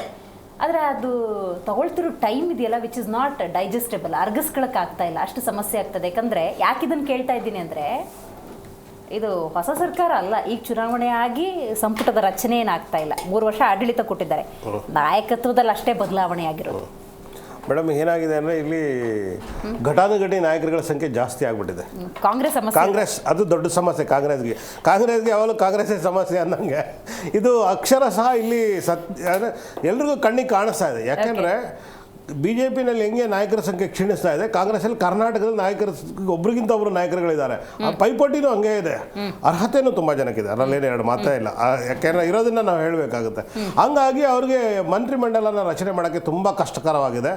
ಅದು ಹೆಂಗಾಗಿದೆ ಅಂದರೆ ನೀರು ಇಳಿಯದ ಗಂಟಲಲ್ಲಿ ಕಡುಬು ತುರುಕಿದಂತಾಯಿತು ನಂಗೆ ಆಗ್ಬಿಟ್ಟಿದೆ ಈಗ ಕಾಂಗ್ರೆಸ್ಗೆ. ಕರ್ನಾಟಕದಲ್ಲಿ ಈ ಪೈಪೋಟಿ ಜಾಸ್ತಿ ಇದೆ, ಎಲ್ಲ ವರ್ಗದಲ್ಲೂ ಎಲ್ಲ ಸಮಾಜದಲ್ಲೂ ಕಾಂಗ್ರೆಸ್ಗೆ ಒಳ್ಳೊಳ್ಳೆ ಲೀಡರ್ಗಳು ಇದ್ದಾರೆ ಈ ರಾಜ್ಯದಲ್ಲಿ. ಅದನ್ನು ಅವ್ರಿಗೆ ಯಾವ ಜನಾಂಗ ಕೊಟ್ಟರೆ ಕಷ್ಟ ಆಗುತ್ತೆ. ಅದು ಒಂದೊಂದು ಕಮ್ಯುನಿಟಿನಲ್ಲಿ 3-4 ಜನ ಪ್ರಬಲ ಆಕಾಂಕ್ಷಿಗಳಿದ್ದಾರೆ. ಅವ್ರನ್ನೆಲ್ಲರೂ ಸರಿದೂಗಿಸ್ಕೊಂಡು ಹೋಗೋದು ಇವರಿಗೆ ತುಂಬ ಕಷ್ಟಕರವಾಗಿದೆ. ಆದರೆ ಇದು ಇವ್ರದ್ದು ಏನೇ ಒಳ ಜಗಳ ಇರಲಿ, ಏನೇ ಇವ್ರ ಆಯ್ಕೆ ಸಿದ್ಧಾಂತ ಏನೇ ಮಾಡ್ಕೊಂಡಿದ್ರು, ಕರ್ನಾಟಕದ ಜನತೆಗೆ ಇವರು ತಕ್ಷಣಕ್ಕೆ ಮಂತ್ರಿ ಮಾಡಿಬಿಟ್ಟು ಅಲ್ಲಿ ಯಾರು ಅರ್ಹರಿದ್ದಾರೆ ಅವ್ರಿಗೆ ಮಂತ್ರಿಮಂಡಲ ಸೇರಿಸ್ಕೊಂಡು ಮಂತ್ರಿಮಂಡಲ ಆ ಇಲಾಖೆನೇ ಚುರುಕು ಮುಟ್ಟಿಸಿ ಕೆಲಸ ಕಾರ್ಯಗಳನ್ನ, ಅಭಿವೃದ್ಧಿ ಕೆಲಸ ಕಾರ್ಯಗಳು ಏನು ಹಿಂದೆ ನಡೆದಿದೆಯೋ ಅಥವಾ ನಡೆದಿಲ್ವೋ ಅದು ನಾವು ಹೇಳೋಕ್ಕೆ ಹೋಗಲ್ಲ. ಇವ್ರಿಗೇನು ಅಧಿಕಾರ ಸಿಕ್ಕಿದೆ, ಈ ಅಧಿಕಾರಾವಧಿ ಒಳಗಡೆ ನೆನೆಗುದಿಗೆ ಬಿದ್ದಿರ್ತಕ್ಕಂಥ ಕರ್ನಾಟಕದ ಜ್ವಲಂತ ಸಮಸ್ಯೆಗಳಿಗೆ ಇವರು ಗಮನ ಕೊಟ್ಟು ರಾಜ್ಯದ ಹಿತದೃಷ್ಟಿಯಿಂದ ಇವರು ಮಂತ್ರಿಮಂಡಲ ರಚನೆ ಮಾಡಿ ಅಲ್ಲಿರ್ತಕ್ಕಂಥ ಅಧಿಕಾರಿಗಳಿಗೆ ಚುರುಕು ಮುಟ್ಟಿಸಿ ಕೆಲಸ ಕಾರ್ಯಗಳು ಮಾಡಿ ಕನ್ನಡಿಗರ ಹಿತದೃಷ್ಟಿ ಕಾಪಾಡಬೇಕು ಅಂತ ನಾನು ಮೊದಲನೇ ರಿಯಾಕ್ಟ್ ಮಾಡ್ತಾ ಇದ್ದೀನಿ ಮೇಡಮ್. ಆದರೆ ಏನಾಗುತ್ತೆ ಅಂದರೆ ಯಾವುದಾದ್ರೂ ಇಲಾಖೆ ಪ್ರಶ್ನೆ ಕೇಳಬೇಕು ಅನ್ನೋದಾದರೆ ಮುಖ್ಯಮಂತ್ರಿಯೇ ಸುಪ್ರೀಂ ಆಗಿರುವುದರಿಂದಾಗಿ ಎಲ್ಲ ಇಲಾಖೆನೂ ಹಂಗಾದ್ರೆ DK ಶಿವಕುಮಾರ್ ಅವರೇ ನಿಭಾಯಿಸ್ತಿದ್ದಾರಾ? ಈಗ ಯಾವುದೋ ಒಂದು ಇಲಾಖೆಪ್ಪ ನಮ್ಗೆ ಅದ್ರ ಪ್ರಶ್ನೆಗೆ ಉತ್ತರ ಬೇಕು, ಹಾಗಾದ್ರೆ ಎಲ್ಲನೂ ಮುಖ್ಯಮಂತ್ರಿಗಳನ್ನೇ ಕೇಳೋದ? ಇಲ್ಲ, ಇಲ್ಲಿ ಹೇಗಾಗಿದೆ ಅಂತಂದರೆ ಈಗ ಇರ್ತಕ್ಕಂಥ ಎಲ್ಲ 12 ಜನ ಎಲ್ಲ ಖಾತೆಗಳನ್ನ ನಿಭಾಯಿಸ್ತಾ ಇದ್ದಾರೆ. ಇದು ರಿಯಾಲಿಟಿ ಹಂಗೆ ನಡೀತಾ ಇದೆ. ಇವಾಗ ನೋಡಿ, ನಗರಾಭಿವೃದ್ಧಿ ಸಚಿವರು ಇವರು ಯಾರೋ ಕೃಷ್ಣ ಬೈರೇಗೌಡರು 2-3 ಕೆಲಸ ಮಾಡ್ತಾ ಇದ್ದಾರೆ. ಉಪಮುಖ್ಯಮಂತ್ರಿಗಳ ಕೆಲಸನೇ ಅವರೇ ಆನ್ಸರ್ ಮಾಡ್ತಾರೆ ಕೆಲವೊಂದು ಟೈಮಲ್ಲಿ. ನಾನದು ಮೊನ್ನೆ ನೋಡಿದೆ ಯಾವುದೋ ಒಂದು ಎಕ್ಸಾಂಪಲ್. ಅಂದರೆ ಎಲ್ಲರೂ ಸಮರ್ಥರ ಇದ್ದಾರೆ, ಆದರೆ ಅದು ಒಳ್ಳೆಯದಲ್ಲ. ಯಾಕೆಂದರೆ ಒಬ್ಬರೇ ಎಲ್ಲ ಕೆಲಸ ಮಾಡೋಕ್ಕಾಗಲ್ಲ. ಎಲ್ಲ ಕೆಲಸ ಮಾಡ್ತಾ ಹೋದರೆ ಅದು ಪ್ರೊಫೆಷನ್ ಆಗಿ ಕೆಲಸ ಮಾಡೋಕ್ಕಾಗಲ್ಲ. ಅವ್ರ ಇಲಾಖೆನ ಅವ್ರು ಗಮನಿಸ್ಕೊಳ್ಳೋಕ್ಕಾಗಲ್ಲ. ಅದಕ್ಕೇ ಎಲ್ಲ ಎಷ್ಟು ಖಾತೆಗಳು ಇನ್ನೂ ಉಳಿದಿರೋದಿದೆ ಎಲ್ಲದನ್ನು ಇನ್ನು ಮತ್ತೆ ಒಂದು 2-3 ಇಟ್ಕೊಂಡು ಅದರಲ್ಲಿ ಆಟ ಆಡೋಕೆ ಹೋಗ್ಬಾರ್ದು. ಒಟ್ಟಿಗೆ ಎಲ್ಲ ಮಂತ್ರಿಮಂಡಲ ರಚನೆ ಮಾಡಿ ರಾಜ್ಯದ ಶ್ರೇಯಾಭಿವೃದ್ಧಿಗೆ, ರಾಜ್ಯದ ಹಿತದೃಷ್ಟಿಗೆ ಇವರು ಒಂದು ಕಿಂಚಿತ್ತು ಯೋಚನೆ ಮಾಡಿದೆ. ತತ್ಕ್ಷಣಕ್ಕೆ ಎಲ್ಲ ಮಂತ್ರಿಮಂಡಲ ತಂದ್ಬಿಟ್ಟು ಈಗ ಉಳ್ಕೊಂಡಿರೋದು ಇನ್ನೊಂದು ವರ್ಷ 1.5 ವರ್ಷ ಇದೆ. ಇವರು ಇನ್ನೊಂದು ವರ್ಷ ಅದು ಮಾಡಲಿಲ್ಲ ಅಂದರೆ ಜನ ಬರೋ ದಿನಗಳಲ್ಲಿ ಇವರಿಗೆ ಕಪಾಳ ಮೋಕ್ಷ ಮಾಡ್ತಾರೆ ಖಂಡಿತವಾಗ್ಲೂ. 100% ನೋ ಡೌಟ್ ಅಬೌಟ್ ದಿಸ್. 28ಕ್ಕೆ ಅವರೇ ಬರ್ತಾರಂತಲ್ಲ. ಅದೇ ಈ ಕೆಲಸ ಮಾಡಿದ್ರೆ ಅದು ಬಂದರೆ ನಮಗೇನು ಬೇಜಾರಿಲ್ಲ. ಅದು ಜನತೆ ತೀರ್ಮಾನ ಮಾಡ್ತಾರೆ. ಅದು ನೀವು ತೀರ್ಮಾನ ಮಾಡೋಕ್ಕಾಗಲ್ಲ. ಕರ್ನಾಟಕದ ಜನತೆ ತೀರ್ಮಾನ ಮಾಡ್ತಾರೆ. ಇವರು ಕೆಲಸ ಕಾರ್ಯಗಳನ್ನ ಈಗ ಎಷ್ಟು ಚೆನ್ನಾಗಿ ನಿಭಾಯಿಸ್ತಾರೆ ಉಳಿದಿರೋ ದಿನಗಳಲ್ಲಿ DK ಶಿವಕುಮಾರ್ ಮತ್ತು ಅವ್ರ ಮಂತ್ರಿಮಂಡಲ ಅನ್ನೋದ್ರ ಮೇಲೆ ನಿರ್ಧಾರ ಆಗುತ್ತೆ. ಅಲ್ಲ, ಅವ್ರ ವೇಗ ಹೆಂಗಿತ್ತು ಅಂದರೆ ರವೀಶ್ ಅವರೇ, ಏನೊಂದು 3-4 ಡೇಸಲ್ಲಿ ಸಂಪುಟ ವಿಸ್ತರಣೆನೂ ಆಗೋಗುತ್ತೆ, ರಚನೆನೂ ಆಗೋಗುತ್ತೆ, ಮಂತ್ರಿಗಳೆಲ್ಲ ಫುಲ್ ಆಕ್ಟಿವಲ್ಲಿ ಕೆಲಸ ಮಾಡ್ತಾರೆ. ನನ್ನ ಕಣ್ಣಿಗೆ ಕಾಣ್ತಿರೋದು DK ಶಿವಕುಮಾರ್ ಅವರು, ಕೃಷ್ಣ ಬೈರೇಗೌಡ್ರನ್ನ ಯಾರು ಕಾಣಿಸ್ತಾನೆ ಇಲ್ಲಪ್ಪ. ಹೌದು, ಅವರು ತುಂಬಾ ಹುಮ್ಮಸ್ಸಿನಿಂದ ಅವರು ಅಧಿಕಾರ ಸ್ವೀಕಾರ ಮಾಡಿದ್ದಾರೆ. ಅಧಿಕಾರ ತುಂಬಾ ಹುಮ್ಮಸ್ಸಿಂದ ಅವರು ಸ್ವೀಕಾರ ಮಾಡಿದ್ದಾರೆ. ಆದರೆ ಏನಾಗಿದೆ ಅಂದರೆ ಅಲ್ಲಿ ಇವಾಗ ಹೈಕಮಾಂಡು ಇವಾಗ ದ್ವಂದ್ವ ಸಿಲ್ಕೊಂಡ್ಬಿಟ್ಟಿದೆ. ಈಗ ಯಾಕೆ ಅಂತಂದ್ರೆ ಅವರು ಅಧಿಕಾರ ಕೊಟ್ಬಿಟ್ಟಿದ್ದಾರೆ ನಿಭಾಯಿಸೋಕ್ಕೆ. ಇವಾಗ ಅಲ್ಲಿ ಹೇಳಿದ್ನಲ್ಲ ನಾನು ಆವಾಗಲೇ, ಹಿಂದೂ ಕ್ರೈಸ್ತ ಮುಸಲ್ಮಾನ 3 ಇವ್ರಿಗೆ ನಿಭಾಯಿಸ್ಬೇಕಲ್ಲಿ. ಇವ್ರಿಗೆ ಬಹಳ ಕಠಿಣವಾದಂಥ ಕಷ್ಟ ಇದೆ, ತುಂಬ ಕಷ್ಟ. BJPಗೆ ಆ ಥರ ಸಮಸ್ಯೆ ಇಲ್ಲ. ಅಲ್ಲಿ ಅವ್ರದ್ದು ಹೇಳಿದ್ದೆ ವೇದವಾಕ್ಯ ಹೇಳಿದೆ. ಇವರು ಕ್ಲಾರಿಟಿನೂ ಇದೆ. ಕಾಂಗ್ರೆಸ್ಗೆ ಕರ್ನಾಟಕ ಕಬ್ಬಿಣದ ಕಡಲೆ ಆಗಿದೆ, ತಪ್ಪಾಗ್ಬಿಟ್ಟಿದೆ ಈಗಿನ ಸದ್ಯದ ಪರಿಸ್ಥಿತಿನಲ್ಲಿ. ಅದಕ್ಕೆ ಕಷ್ಟ ಆಗ್ತಿದೆ ಅಂತ ಅವ್ರು ಹೇಳ್ತಿರೋದು. Got it. ಇದೀಗ ನಮ್ಮ ಕಾರ್ಯಕ್ರಮದಲ್ಲಿ JDS ವಕ್ತಾರರಾಗಿರುವಂತಹ ನಾಗೇಂದ್ರ ಬಾಬು ಪ್ರಸಾದ್ ಅವರಿದ್ದಾರೆ. ಸರ್ ನಮಸ್ಕಾರ. ರವೀಶ್ ಅವರು ಮಾತಾಡಬೇಕಾದ್ರೆ ಸರಿದೂಗಿಸ್ಕೊಂಡು ಹೋಗೋದು, ಈ ಪರಿಸ್ಥಿತಿಯನ್ನು ನಿಭಾಯಿಸೋದು ಅನ್ನುವಂತಹ ಪದಪ್ರಯೋಗವನ್ನು ಮಾಡಿದ್ರು. ಹೌದು, DK ಶಿವಕುಮಾರ್ ಅವರು ಮುಖ್ಯಮಂತ್ರಿಯಾಗಿ ಸ್ಥಾನ ಅಲಂಕರಿಸಿದಾಗ ಸಂಪುಟ ರಚನೆ ಆಯಿತು ನೋಡಿ. ರಚನೆ ಆಗ್ತಿದ್ದಂಗೆ ಬಂದಿದ್ದು ಮೊದಲು ರೆಸಿಗ್ನೇಷನ್ಗಳು. ಸೊ ಈಗ ಇನ್ನು 20 ಖಾತೆ ಅಂದರೆ ಇನ್ಯಾವ್ಯಾವ ಡ್ರಾಮಾಗಳನ್ನು ನೋಡಬೇಕು? ಯಾಕೋ ಆಮ್ ಆದ್ಮಿ ಮಿತ್ರರು ಒಂದು ರೀತಿ ಕಾಂಗ್ರೆಸ್ ವಕ್ತಾರರಾಗೋದ್ರೆ ಯಾಕಂತ ಗೊತ್ತಾಗಿಲ್ಲ. ಯಾಕೆಂದ್ರೆ ಅನೇಕ ಜನ ಮುಖಂಡರುಗಳು ಒಂದು ನಿಮಿಷ ನಾನು ಮೇಡಮ್ ಒಂದು ಮಾತು ಏನು ಹೇಳ್ತಿದ್ದೆ, ಅನೇಕ ಜನ ಮುಖಂಡರಿದ್ದಾರೆ ಅಂತಕ್ಕಂಥ ಒಂದು ಪದಬಳಕೆ ಮಾಡಿದ್ರು ಅವರು. ಅಷ್ಟು ಜನ ಮುಖಂಡರು 3 ವರ್ಷದಲ್ಲಿ ಹಗಲು ರಾತ್ರಿ ಟೈಮ್ ವೇಸ್ಟ್ ಮಾಡೋದು ಕೇವಲ ಅಧಿಕಾರಕ್ಕಾಗಿ ಅಷ್ಟೇ. ಬೇರೆ 3 ವರ್ಷಗಳ ಕಾಲಹರಣ ಯಾವ ರೀತಿ ಮಾಡಿದ್ರು ಅಂದ್ರೆ ಶಾಶ್ವತ ಯೋಜನೆಗಳು ಯಾವ್ದಾದ್ರು ಈ ರಾಜ್ಯದಲ್ಲಿ ಒಂದು ಮನೆ ಕಾಂಗ್ರೆಸ್ ವಕ್ತಾರರು ತೋರಿಸಲು ಒಂದು. ಆಗಲೇ ಇನ್ನೊಂದು ಮಾತು ತಾವು ಕೇಳ್ತಾ ಇದ್ರಿ ಮೇಡಮ್, ನನ್ನ ಕೈಲಿ ಆಗೋದು 1 kg ಹೊತ್ಕೊಂಡು ಹೋಗೋಕ್ಕೆ. ನನ್ನ ಮೇಲೆ 100 kg ಹಾಕಿದ್ರೆ ನನಗೆ ಬಿದ್ದು ನೆಲಸಮ ಆಗೋಯ್ತೀನಿ. ನೀವೊಬ್ಬರೇ ಇಡೀ ರಾಜ್ಯದ ಇದನ್ನೆಲ್ಲ ಭಾರವನ್ನು ಹೊತ್ಕೊಳ್ಳೋದಾದ್ರೆ ಯಾವುದ್ರ ಮೇಲೂ ನಿಮ್ಗೆ ಕಾನ್ಸಂಟ್ರೇಷನ್ ಬರೋದಿಲ್ಲ, ಯಾವುದ್ರ ಮೇಲೂ ನಿಭಾಯಿಸೋಕ್ಕಲ್ಲ. ಯಾಕಂದ್ರೆ ಜವಾಬ್ದಾರಿ ಸ್ಥಾನಗಳಿವೆಲ್ಲ, ಆಯಾ ಇಲಾಖೆ ವಾರ ಯಾಕೆ ಮಿನಿಸ್ಟರ್ಗಳಿರ್ಬೇಕು. ಇವತ್ತು ನೆರೆ ಬರ ಉತ್ತರ ಕರ್ನಾಟಕಕ್ಕೆ ಹೋದ್ರೆ ಒಂದೇ ಗಿಡ ಮೊಳಕೆ ಐತಿಲ್ಲ. 88 ಲಕ್ಷ ಹೆಕ್ಟಾರ್ ಅಲ್ಲಿ ನಾವೇನು ಇವತ್ತು ಬಿತ್ತನೆ ಮಾಡಬೇಕಿತ್ತು, 24 ಲಕ್ಷ ಹೆಕ್ಟಾರ್ಗಳಲ್ಲಿ ನಾವು ಬಿತ್ತನೆ ಮಾಡಿರ್ತಕ್ಕಂಥದ್ದು. ಮಿಕ್ಕಿದ್ದು ನಾವು ಎಷ್ಟು ಹೆಕ್ಟಾರ್ಗಳಲ್ಲಿ ಇವತ್ತು ಬೆಳೆ ಇಲ್ಲ ಅಂದ್ರೆ ಮುಂದಿನ ದಿನಗಳಲ್ಲಿ ನಮ್ಮ ರಾಜ್ಯದ ಪರಿಸ್ಥಿತಿ ಏನಾಗುತ್ತೆ ಅಂತಕ್ಕಂಥದ್ದು. ರೈತರು ಗುಳೆ ಹೋಗ್ತಾ ಇದ್ದಾರೆ ಒಂದ್ ಕಡೆ, ಇನ್ನೊಂದು ಕಡೆ ಹಸುಗಳಿಗೆ ಮೇವಿಲ್ಲ, ಮತ್ತೊಂದು ಕಡೆ ಕುಡಿಯೋ ನೀರಿನ ಸಮಸ್ಯೆ ಆಗಿದೆ, ಜಲಾಶಯಗಳೆಲ್ಲ ತಳಮಟ್ಟಕ್ಕೆ ಹೋಗಿದೆ. ಇಂತಹ ಒಂದು ಜ್ವಲಂತ ಸಮಸ್ಯೆಗಳಿರುವಂತಹ ಸಂದರ್ಭದಲ್ಲಿ ಇಷ್ಟೊತ್ತಿಗೆ ಸಚಿವ ಸಂಪುಟ ಮಾಡಿಕೊಂಡು ಸ್ವಲ್ಪ ಸಮೃದ್ಧಿಯಾಗಿ ಕೆಲಸ ಕಾರ್ಯಗಳು ಮಾಡಬೇಕಿತ್ತು. ನಾನು ಅಣ್ಣ ಯಾಕೆ ನಿಮ್ಗೆ ಆ ಮಾತು ಹೇಳಿದೆ ಅಂತಂದ್ರೆ, ಸನ್ಮಾನ್ಯ ಉಪಮುಖ್ಯಮಂತ್ರಿಗಳು, ಈಗಿನ ಮುಖ್ಯಮಂತ್ರಿಗಳು, ಹಿಂದೆ ಅವರು ಉಪಮುಖ್ಯಮಂತ್ರಿಗಳಾಗಿದ್ದರು, ಅವರು ನಗರಾಭಿವೃದ್ಧಿ ಸಚಿವ ಆಗಿದ್ದು, ಇನ್ನೊಂದು ಖಾತೆ ಕೂಡ ತಗೊಂಡಿದ್ರು. ನಗರಾಭಿವೃದ್ಧಿಯಲ್ಲಿ ಯಾಕೆ ಅವತ್ತು ಶೂನ್ಯ ಆಯ್ತು, ನೀವು 3 ಖಾತೆಗಳು ತಗೊಂಡಿದ್ದಕ್ಕೆ ಮಾತ್ರ ಅಂತಕ್ಕಂಥದ್ದು ಉದಾಹರಣೆ ನಾನು ಗಂಭೀರವಾಗಿ ಮಾತಾಡ್ತಾ ಇದ್ದೀನಿ. ಸಾಮರ್ಥ್ಯ, ಶಕ್ತಿ 3 ಇಲಾಖೆಗಳು ನೀವು ತಗೊಂಡಿದ್ದು ಪರಿಸ್ಥಿತಿ ನೋಡಿ. ಒಂದು ನಿಮಿಷ, ಜಲಸಂಪನ್ಮೂಲ ಇಲಾಖೆ ಮೀಟಿಂಗೇ ಮಾಡಲಿಲ್ಲ. ಆಮೇಲೆ ಬೆಂಗಳೂರಲ್ಲಿ ಕಸ ಆಗಿರ್ಬೋದು, ಡ್ರೈನೇಜ್ ವಿಷಯಗಳಾಗಿರ್ಬೋದು, ರಸ್ತೆ ಗುಂಡಿಗಳಾಗಿರ್ಬೋದು, ಕುಡಿಯೋ ನೀರಿನ ಸಮಸ್ಯೆ ಆಗಿರ್ಬೋದು, ಯಾವ ವಿಚಾರದಲ್ಲಿ ಬೆಂಗಳೂರು ನಗರ ಅಭಿವೃದ್ಧಿ ಅವತ್ತು ಶೂನ್ಯ ಆಯಿತು. ಈ ಪರಿಸ್ಥಿತಿ ಕೇವಲ 3 ಇಲಾಖೆಗಳು ತಗೊಂಡಿದ್ದಕ್ಕೆ. ಯಾಕಂದ್ರೆ ಎಲ್ಲ ಪಕ್ಷದ ಜವಾಬ್ದಾರಿನೂ ಇಲ್ಲಿದೆ, ನಮಗೇನು ಅವ್ರ ಮೇಲೆ ಕೋಪ ಬಂತಂದು ಮಗದೊಂದಿಲ್ಲ. ಇದು ರಾಜ್ಯದ ಹಿತ, ಜನಗಳ ಹಿತ, ಬಡವರ ಹಿತ, ರೈತರ ಹಿತ, ಜನಸಾಮಾನ್ಯನ ಹಿತ. ಇವತ್ತು ಕಾನೂನು ಸುವ್ಯವಸ್ಥೆ ಯಾವ ಮಟ್ಟದಲ್ಲಿದೆ, ದಿನ ಬೆಳಗಾದ್ರೆ ತಾವೇ ನೋಡ್ತೇವೆ, ಹೆಣ್ಣು ಮಕ್ಕಳ ಮೇಲೆ ಎಷ್ಟು ದೌರ್ಜನ್ಯಗಳು ನಡೀತಾ ಇದೆ. ದಿನ ಬೆಳಗಾದ್ರೆ 4-5 ಕೊಲೆಗಳು. ಅರೆ ಮೇಡಮ್, ಇವತ್ತು ನಾವು ತಲೆ ತಗ್ಗಿಸ್ತಕ್ಕಂಥ ವಿಚಾರ ಏನಂತಂದ್ರೆ, ಗೃಹ ಮಂತ್ರಿಗಳ ಮನೆ ಬಾಗಿಲಲ್ಲೇನೆ ಇವತ್ತು ಕಳ್ಳರು ಆರಾಮಾಗಿ ಏಣಿಗಳು ಹಾಕೊಂಡತ್ತು ಹೋಗ್ತಾ ಇದ್ದಾರೆ ಆಚೆ ಕಡೆಗೆ. ಪರಿಸ್ಥಿತಿ ಎಲ್ಲಿಗೆ ಹೋಗ್ತಾ ಇದೆ ಅಂತಕ್ಕಂಥ ನಾವು ಅವಲೋಕನ ಮಾಡಬೇಕಾಗುತ್ತೆ. ಆಮೇಲೆ ಮಾತಾಡ್ತಾರೆ ಹೈಕಮಾಂಡ್. ಇವತ್ತು ಏನಾಗಿದೆ ಅಂದ್ರೆ ಬಂಡವಾಳ ಹಾಕಿದ್ರಿ. ಅಣ್ಣ ಹೇಳಿದ್ವಿ, ಇನ್ನೂ ಮತ್ತೆ ಅಣ್ಣನ ಬಗ್ಗೆನೇ ಮಾತಾಡ್ತೀನಿ. ಅವ್ರು ಒಳ್ಳೆ ಮಾತು ಹೇಳಿದ್ರು, ಬಂಡವಾಳ ಹಾಕಿದ್ದೀವಿ, ಬಂದಿದ್ದೀವಿ 136 ಜನ, ಬಂಡವಾಳ ತಗೊಂಡೋಗ್ಬೇಕು, ಟೈಮ್ ಆಯ್ತು, 1.5 ವರ್ಷ ಬೇಗ. ಅವ್ರು ಹೇಳಿದ್ರು 1.5 ವರ್ಷ ಇದೆ ಅಂತ, ಟೈಮು ಬೇಗ ನನಗೆ ಬೇಕು. ನಾನು ಬಂಡವಾಳ ಹಾಕಿದ್ದೀನಿ, ಬಂಡವಾಳ ನಾನು ವಾಪಸ್ ತಗೊಳ್ಳೋದೆ. ಡಿಸ್ಟ್ರಿಬ್ಯೂಟ್ ಆಗೋದು ಬೇಡ ಅಂತ ಖಾತೆ ಹಂಚಿಕೆ ಆಗಿಲ್ವ ಏನಾದ್ರು? ಅದ್ರ ಇಲ್ಲಿ ನಡೀತಾ ಇರೋ ಕಾಂಪಿಟೇಷನ್ ಅಂದ್ರೆ ನನಗೆ ಬೇಕು, ನಾನು ಬಂಡವಾಳ ಯಾವತ್ತು ತಗೊಳ್ಳೋದು ವಾಪಸ್. ನಾನು ಜನ ನಿಮ್ಮನ್ನ ಸೂಕ್ಷ್ಮವಾಗಿ ಗಮನಿಸ್ತಾ ಇದ್ದಾರೆ, ರಾಜ್ಯದ ಜನತೆ ಅಂತಕ್ಕಂಥದ್ದು ಸ್ಪಷ್ಟ. ಇಲ್ಲಿ ಅಭಿವೃದ್ಧಿ ನೀವು ಶೂನ್ಯ ಆದ್ರೂ ಕೂಡ ಇವತ್ತು ನೀವು ನೋಡ್ತಾ ಇದ್ದೀರಾ ಅನೇಕ ಜ್ವಲಂತ ಸಮಸ್ಯೆಗಳಾಗಿರ್ತಕ್ಕಂಥದ್ದು. ನೀವು ಎಲ್ಲದಕ್ಕಿಂತ ಮುಖ್ಯವಾಗಿ ಇವಾಗ ನಮಗೆ ರೈತಾಪಿ ವರ್ಗನೇ ಇವತ್ತು ರಾಜ್ಯದಲ್ಲಿ ಇರ್ತಕ್ಕಂಥ ಸಮಸ್ಯೆ. ಮಕ್ಕಳು ಒಂದು ಎಜುಕೇಶನ್ ವಿಷಯದಲ್ಲಿ ತಾವೇನು ಹೇಳ್ತೀರಾ ಮೇಡಮ್? ಎಜುಕೇಶನ್ ವಿಷಯದಲ್ಲಿ ಇವತ್ತು ಎಜುಕೇಶನ್ ಮಿನಿಸ್ಟರ್ ಇಲ್ಲ, ಒಂದು ರಸಗೊಬ್ಬರ ಏನಾದರೂ ಬೇಕು ಅಂದ್ರೆ ಗೊಬ್ಬರದ ಮಿನಿಸ್ಟರ್ ಇಲ್ಲ, ನೀರಾವರಿ ಯೋಜನೆಗೆ ನೀರಾವರಿ ಮಂತ್ರಿಗಳಿಲ್ಲ. ಇವತ್ತು ಪಕ್ಕದ ಆಂಧ್ರ ರಾಜ್ಯದಲ್ಲಿ ಕೊರೋನಾ ಸ್ಟಾರ್ಟ್ ಆಗಿದೆ ತಿರುಗಿ. ಇವತ್ತು ಏನೇನು ನೀವು ಪ್ರಿಕಾಷನ್ಸ್ ಕೈಗೊಂಡಿದ್ದೀರಾ ಕರ್ನಾಟಕ ರಾಜ್ಯದಲ್ಲಿ ಅಂತಕ್ಕಂಥದ್ದು ಹೇಳಬೇಕಲ್ಲ ಜನಗಳಿಗೆ. ಬಾರ್ಡ್ರಲ್ಲಿ ಇದ್ದೀವಿ, ನಾಳೆ ಬೆಳಿಗ್ಗೆ ಸೋಂಕು ಏನಾದರೂ ಹರಡಿದ್ರೆ ಏನು ಮಾಡ್ತೀರಾ?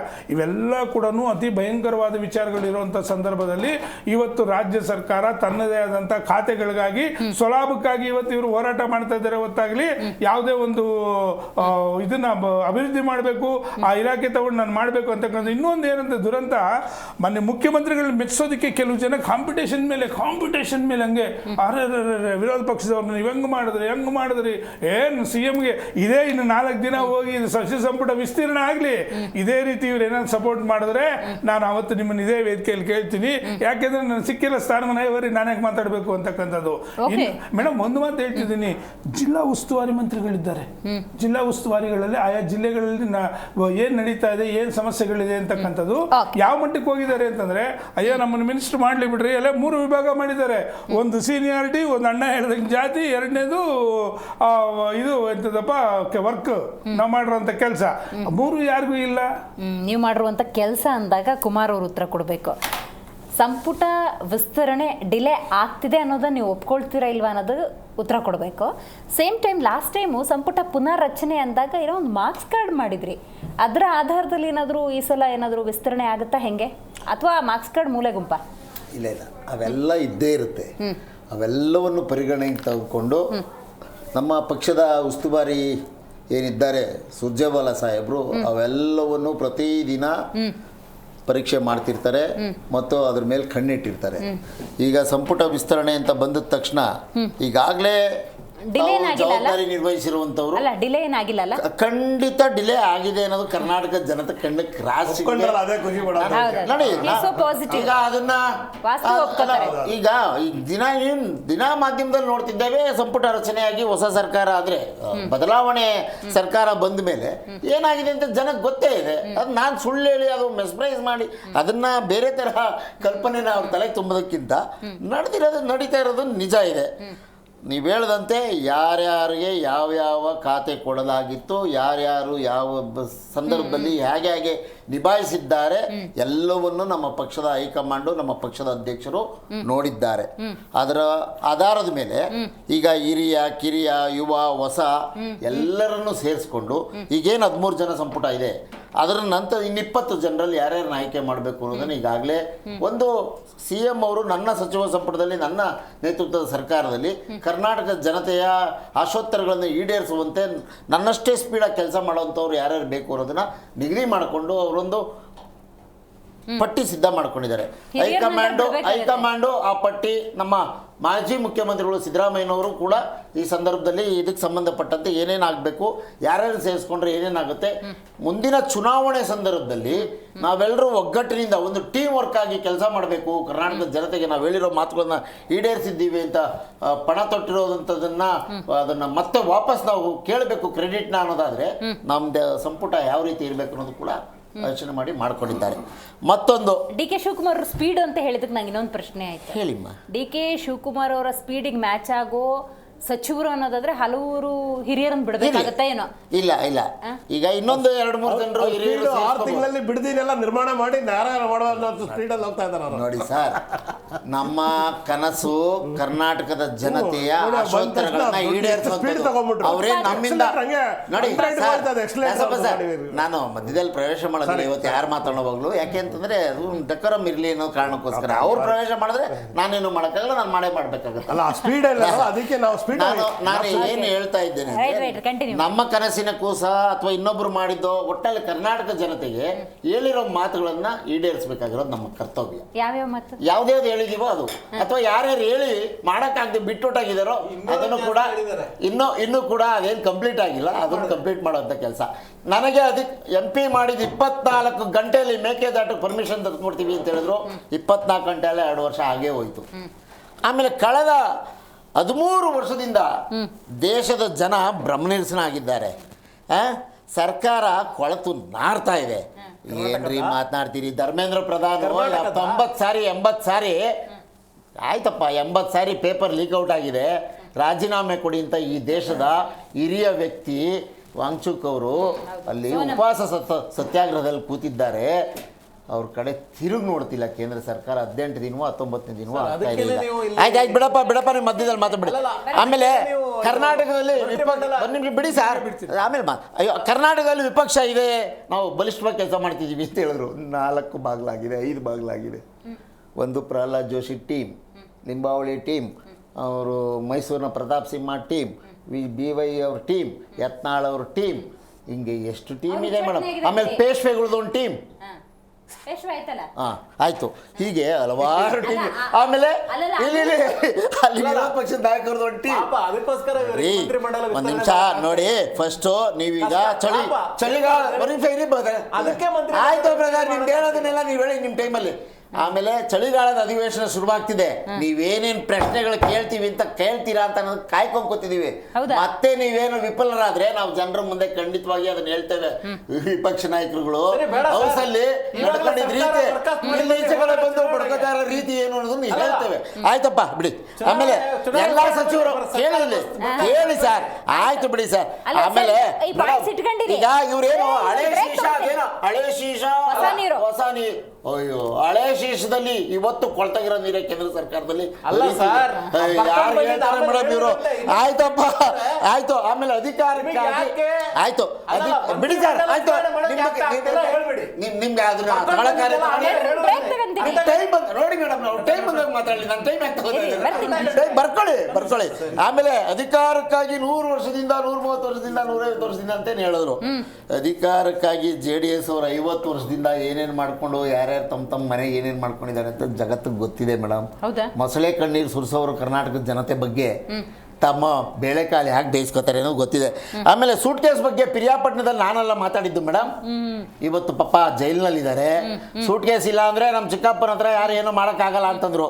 ಯತ್ನಾಳ್ ಅವರು ನಾವು ಇವ್ರನ್ನೆಲ್ಲ ಆಪರೇಷನ್ ಕರ್ಕೊಂಡು, ಯತ್ನಾಳಲ್ಲ ಇವರು ಯಾರು ನಮ್ಮ ಈಶ್ವರಪ್ಪನವರು ಕರ್ಕೊಂಡು ಆಪರೇಷನ್ ಕಮಲ ಮಾಡಿ ಬಂಡವಾಳ ಹಾಕಿ ಗೆಲ್ಸಿದ್ವಿ. ಆಯ್ತು, ಯತ್ನಾಳ್ ಅವ್ರು ಹೇಳ್ತಾರೆ, ಸ್ವಾಮಿ ಒಂದು ಸೀಟು ಕೂಡ ದುಡ್ಡಿಲ್ಲದೆ ನಾವು ಯಾರಿಗೂ ಕೊಡಕ್ಕೆ ಸಾಧ್ಯ ಆಗೋದಿಲ್ಲ ಅಂತ ಮಾತನಾಡುವಾಗ ಸ್ವಲ್ಪ ಯೋಚನೆ ಮಾಡಿ ಮಾತನಾಡಬೇಕು. ಬಹಿರಂಗವಾಗಿ ಅವರು ಆಫ್ ದ ರೆಕಾರ್ಡ್ ಬಹಿರಂಗವಾಗಿ ಮಾತಾಡ್ಬಿಟ್ಟಿದ್ದಾರೆ. ಆಮೇಲೆ ಸ್ವಲಾಭಕ್ಕಾಗಿ ಕಾಂಗ್ರೆಸ್ ಅಂತ ಇವ್ರು ಹೇಳ್ತಾರೆ. ಮೇಡಮ್, ಸ್ವಲಾಭ ಯಾರು ಮಾಡ್ಕೊಂತಾವ್ರೆ ಅಂತ ಕರ್ನಾಟಕದ ಜನ ಪ್ರತಿದಿನ ನೋಡ್ತಿದ್ದಾರೆ. ಕೇಂದ್ರದ ಮಂತ್ರಿಗಳಾಗಿ ಬರೀ 600 ಕೋಟಿ ಅವ್ರಿಗೆ ಆ ಇಲಾಖೆ ಕೊಟ್ಟಿರೋದು. ಅವ್ರು ಏನ್ ಕೆಲಸ ಮಾಡ್ಬಲ್ರು ಅದನ್ನ ಹೇಳ್ಬೇಕು. ಮೊದಲು ಕರ್ನಾಟಕದಲ್ಲಿ ಯಾವ ಫ್ಯಾಕ್ಟ್ರಿ ಪ್ರಾರಂಭ ಮಾಡಿದ್ರಿ ಅನ್ನೋದನ್ನ ಹೇಳ್ಬೇಕು. ಅಲ್ಲಿ ರೈತರ ವಿರೋಧ ಮಾಡ್ತಾರೆ, ಫ್ಯಾಕ್ಟ್ರಿ ಜಾಗ ಕೊಡಿ ಅಂತಾರೆ. ಏನ್ ಡ್ರಾಮಾ ಆಡ್ತಾರೆ ಮೇಡಮ್ ಇವರು. ರಾಜ್ಯದಲ್ಲಿ ಸಚಿವ ಸಂಪುಟ ವಿಸ್ತರಣೆ ಬಗ್ಗೆ ಮಾತಾಡ್ತಾ ಇದ್ವಿ. ರಾಜ್ಯದಲ್ಲಿ ಆಡಳಿತ ನಡೆಸುವಂತಹ ಪಕ್ಷ ಎಷ್ಟು ಸದೃಢವಾಗಿರ್ಬೇಕು ಅನ್ನೋದನ್ನ ಮಾತಾಡ್ತಾ ಇದ್ವಿ. ಈಗ ಕೇಂದ್ರದ ಕಡೆ ವಾಲ್ತಾ ಇದೆ. ಅಂದ್ರೆ ನನ್ ಕೆಲವೊಮ್ಮೆ ಚರ್ಚೆಗಳಲ್ಲಿ ಯಾಕೆ ಅಸಮಾಧಾನ ಆಗುತ್ತೆ ಅಂದ್ರೆ, ನಿಮ್ ಬಗ್ಗೆ ಕೇಳಿದ್ರೆ ಪಕ್ಕದ ಮನೆಯವ್ರ ಬಗ್ಗೆ ಯಾಕೆ ಮಾತಾಡ್ತೀರಂತ. ಮಾತಾಡಬಾರ್ದು ಅಂತಲ್ಲ, ನಿಮ್ ಪ್ರಶ್ನೆಗೆ ಉತ್ತರ ಕೊಟ್ಟು ಮುಂದಕ್ಕೆ ಹೋಗ್ಬೇಕಾಗತ್ತೆ. ಸಂಪುಟ ಸರ್ಕಸ್ ನಡೀತಾನೆ ಇದೆ. ಡೆಲ್ಲಿ ಟೂರ್ ಇರ್ಬೋದು, ವರಿಷ್ಠರ ಜೊತೆ ಮಾತಾಡೋದಿರ್ಬೋದು. ಇದೆಲ್ಲ ಯಾಕೆ ಹಿಂಗೆ ಆಗ್ತಿದೆ ಅಂತ ಆತ್ಮಾವಲೋಕನ ಮಾಡಿಕೊಂಡಾಗ, ಪರಾಮರ್ಶೆ ಮಾಡಿದಾಗ, ಕ್ರಿಟಿಕ್ ಮಾಡಿದಾಗ ಒಂದು ಉತ್ತರ ಸಿಗುತ್ತೆ. ಅದು ಉತ್ತರ ಯಾವುದು ಅಂದರೆ, ಪ್ರತಿಪಕ್ಷ ರತನವರೇ, ಪ್ರತಿಪಕ್ಷ ರೂಟ್ ಲೆವೆಲಿಂದ ಸ್ಟ್ರಾಂಗ್ ಆಗಿದ್ದರೆ ಏನಿದು ಅಂತ ಪ್ರಶ್ನೆ ಮಾಡ್ಬೋದಾಗಿತ್ತು. ಪ್ರಶ್ನೆ ಮಾಡಬೇಕಾದ್ರೂ ನಿಮ್ಮದೇ ಸಮಸ್ಯೆಗಳನ್ನು ಮುಳುಗಿ ಹೋಗಿದ್ದೀರೇನೋ ಅಂತ.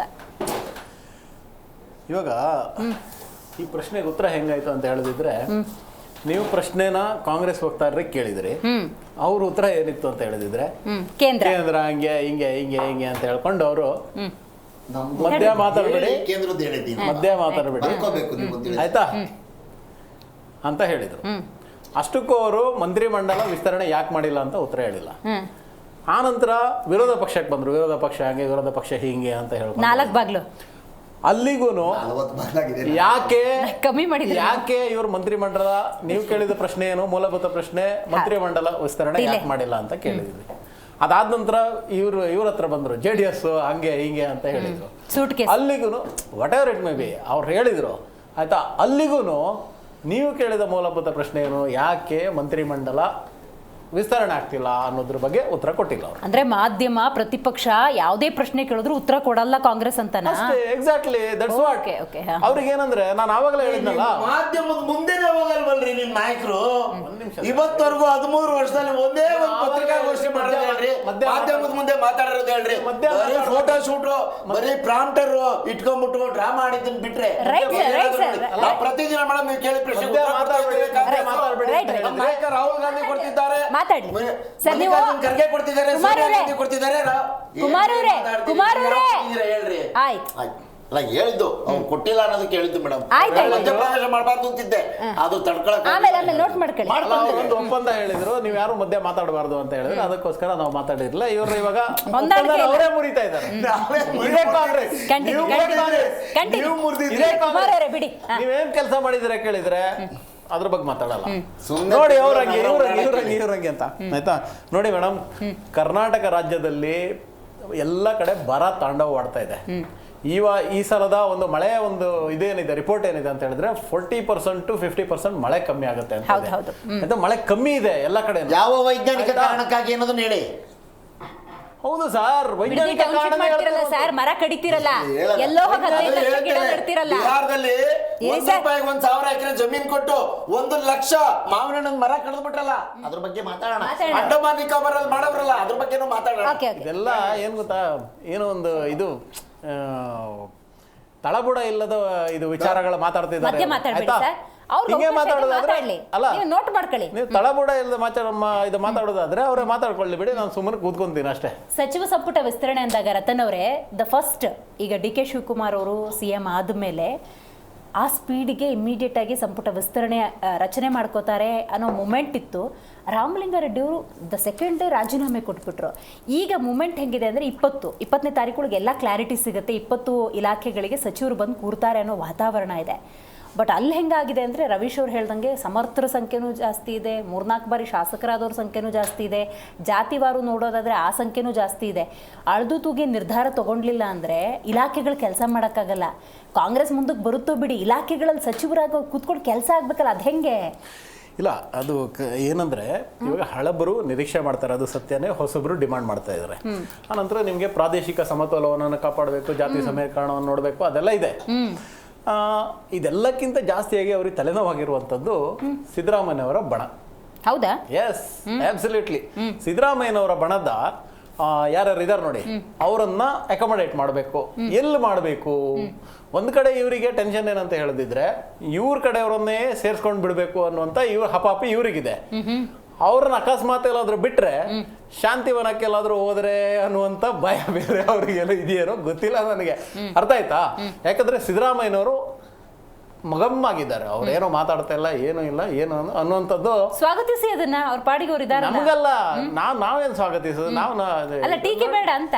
ಟೀಕೆ ಅಲ್ಲ, ನಾನು ಹೇಳ್ತಿರೋದು ಅವ್ರಿಗಿರುವಂತದ್ದು. ಅಲ್ಲ, ಅವರಿಗೆ ಭಯ, ನಿಮ್ಗೆ ಯಾಕೆ? ಅವರಿಗೆ, ನಮಗಿಲ್ಲಪ್ಪ ಭಯ, ಅವರಿಗಿರುವಂತ ಭಯ. ಅದಕ್ಕೋಸ್ಕರನೇ ಆಗ್ತಾ ಇಲ್ಲ. ಇಲ್ಲಂತ ಹೇಳಿದಿದ್ರೆ ನೀವ್ ಹೇಳ್ದಂಗೆ ಡಿ.ಕೆ. ಶಿವಕುಮಾರ್ ಅವರು ಮೊದಲು ಬಂದ ಸ್ಪೀಡ್ ಹಂಗಿತ್ತು ಅಲ್ವಾ? ಅವರು ಹಳೆಯ ಒಂದು 3 ವರ್ಷ ಸರ್ಕಾರವನ್ನು ವೈಟ್ ವಾಶ್ ಮಾಡಿ ಹೊಸ ಸರ್ಕಾರ, ಹೊಸದಾಗಿ ಚುನಾವಣೆ ನಡೆದೇನೋ, ಹೊಸ ಸರ್ಕಾರ ಬಂತೇನೋ ಅನ್ನುವಂತ ಒಂದು ಪರ್ಸೆಪ್ಷನ್ ಎಲ್ಲ ಕಡೆ ಬಿಲ್ಡ್ ಮಾಡಿ ಸ್ಪೀಡಾಗಿ ಹೋಗ್ತಾ ಇದ್ರು. ಹೊಸದಾಗಿ ಮಾಡ್ತೀವಿ, 2 ಹೊಸ ಮಿನಿಸ್ಟ್ರಿಯನ್ನ ಮಾಡ್ತೀವಿ, ಜನರನ್ನ ಇದು ಏನು ಹೊಸ ಹೊಸ ಮಿನಿಸ್ಟ್ರಿಗೆಲ್ಲ ಜನರ ಒಂದು ಆಶೋತ್ತರವನ್ನ ಕೇಳುವಂಥದ್ದು ಅದೆಲ್ಲ ಮಾಡಿದ್ರಲ್ಲ. ಆ ನಂತರ ಒಂದೇ ಸಲ ಸ್ಪೀಡ್ ಇದೆಯಲ್ಲ, ಸಡನ್ ಆಗಿ ಬ್ರೇಕ್ ಹಾಕ್ಬಿಟ್ರು. ಇವಾಗ ರಿವರ್ಸ್ ಗೇರಲ್ಲಿ ಹೋಗ್ತಾ ಇದೆ. ಯಾಕೆ ಅಂತ ಹೇಳಿದ್ರೆ, ಭಯ ಇರೋದು ಸಿದ್ದರಾಮಯ್ಯನವರ ಬಣದ್ದು.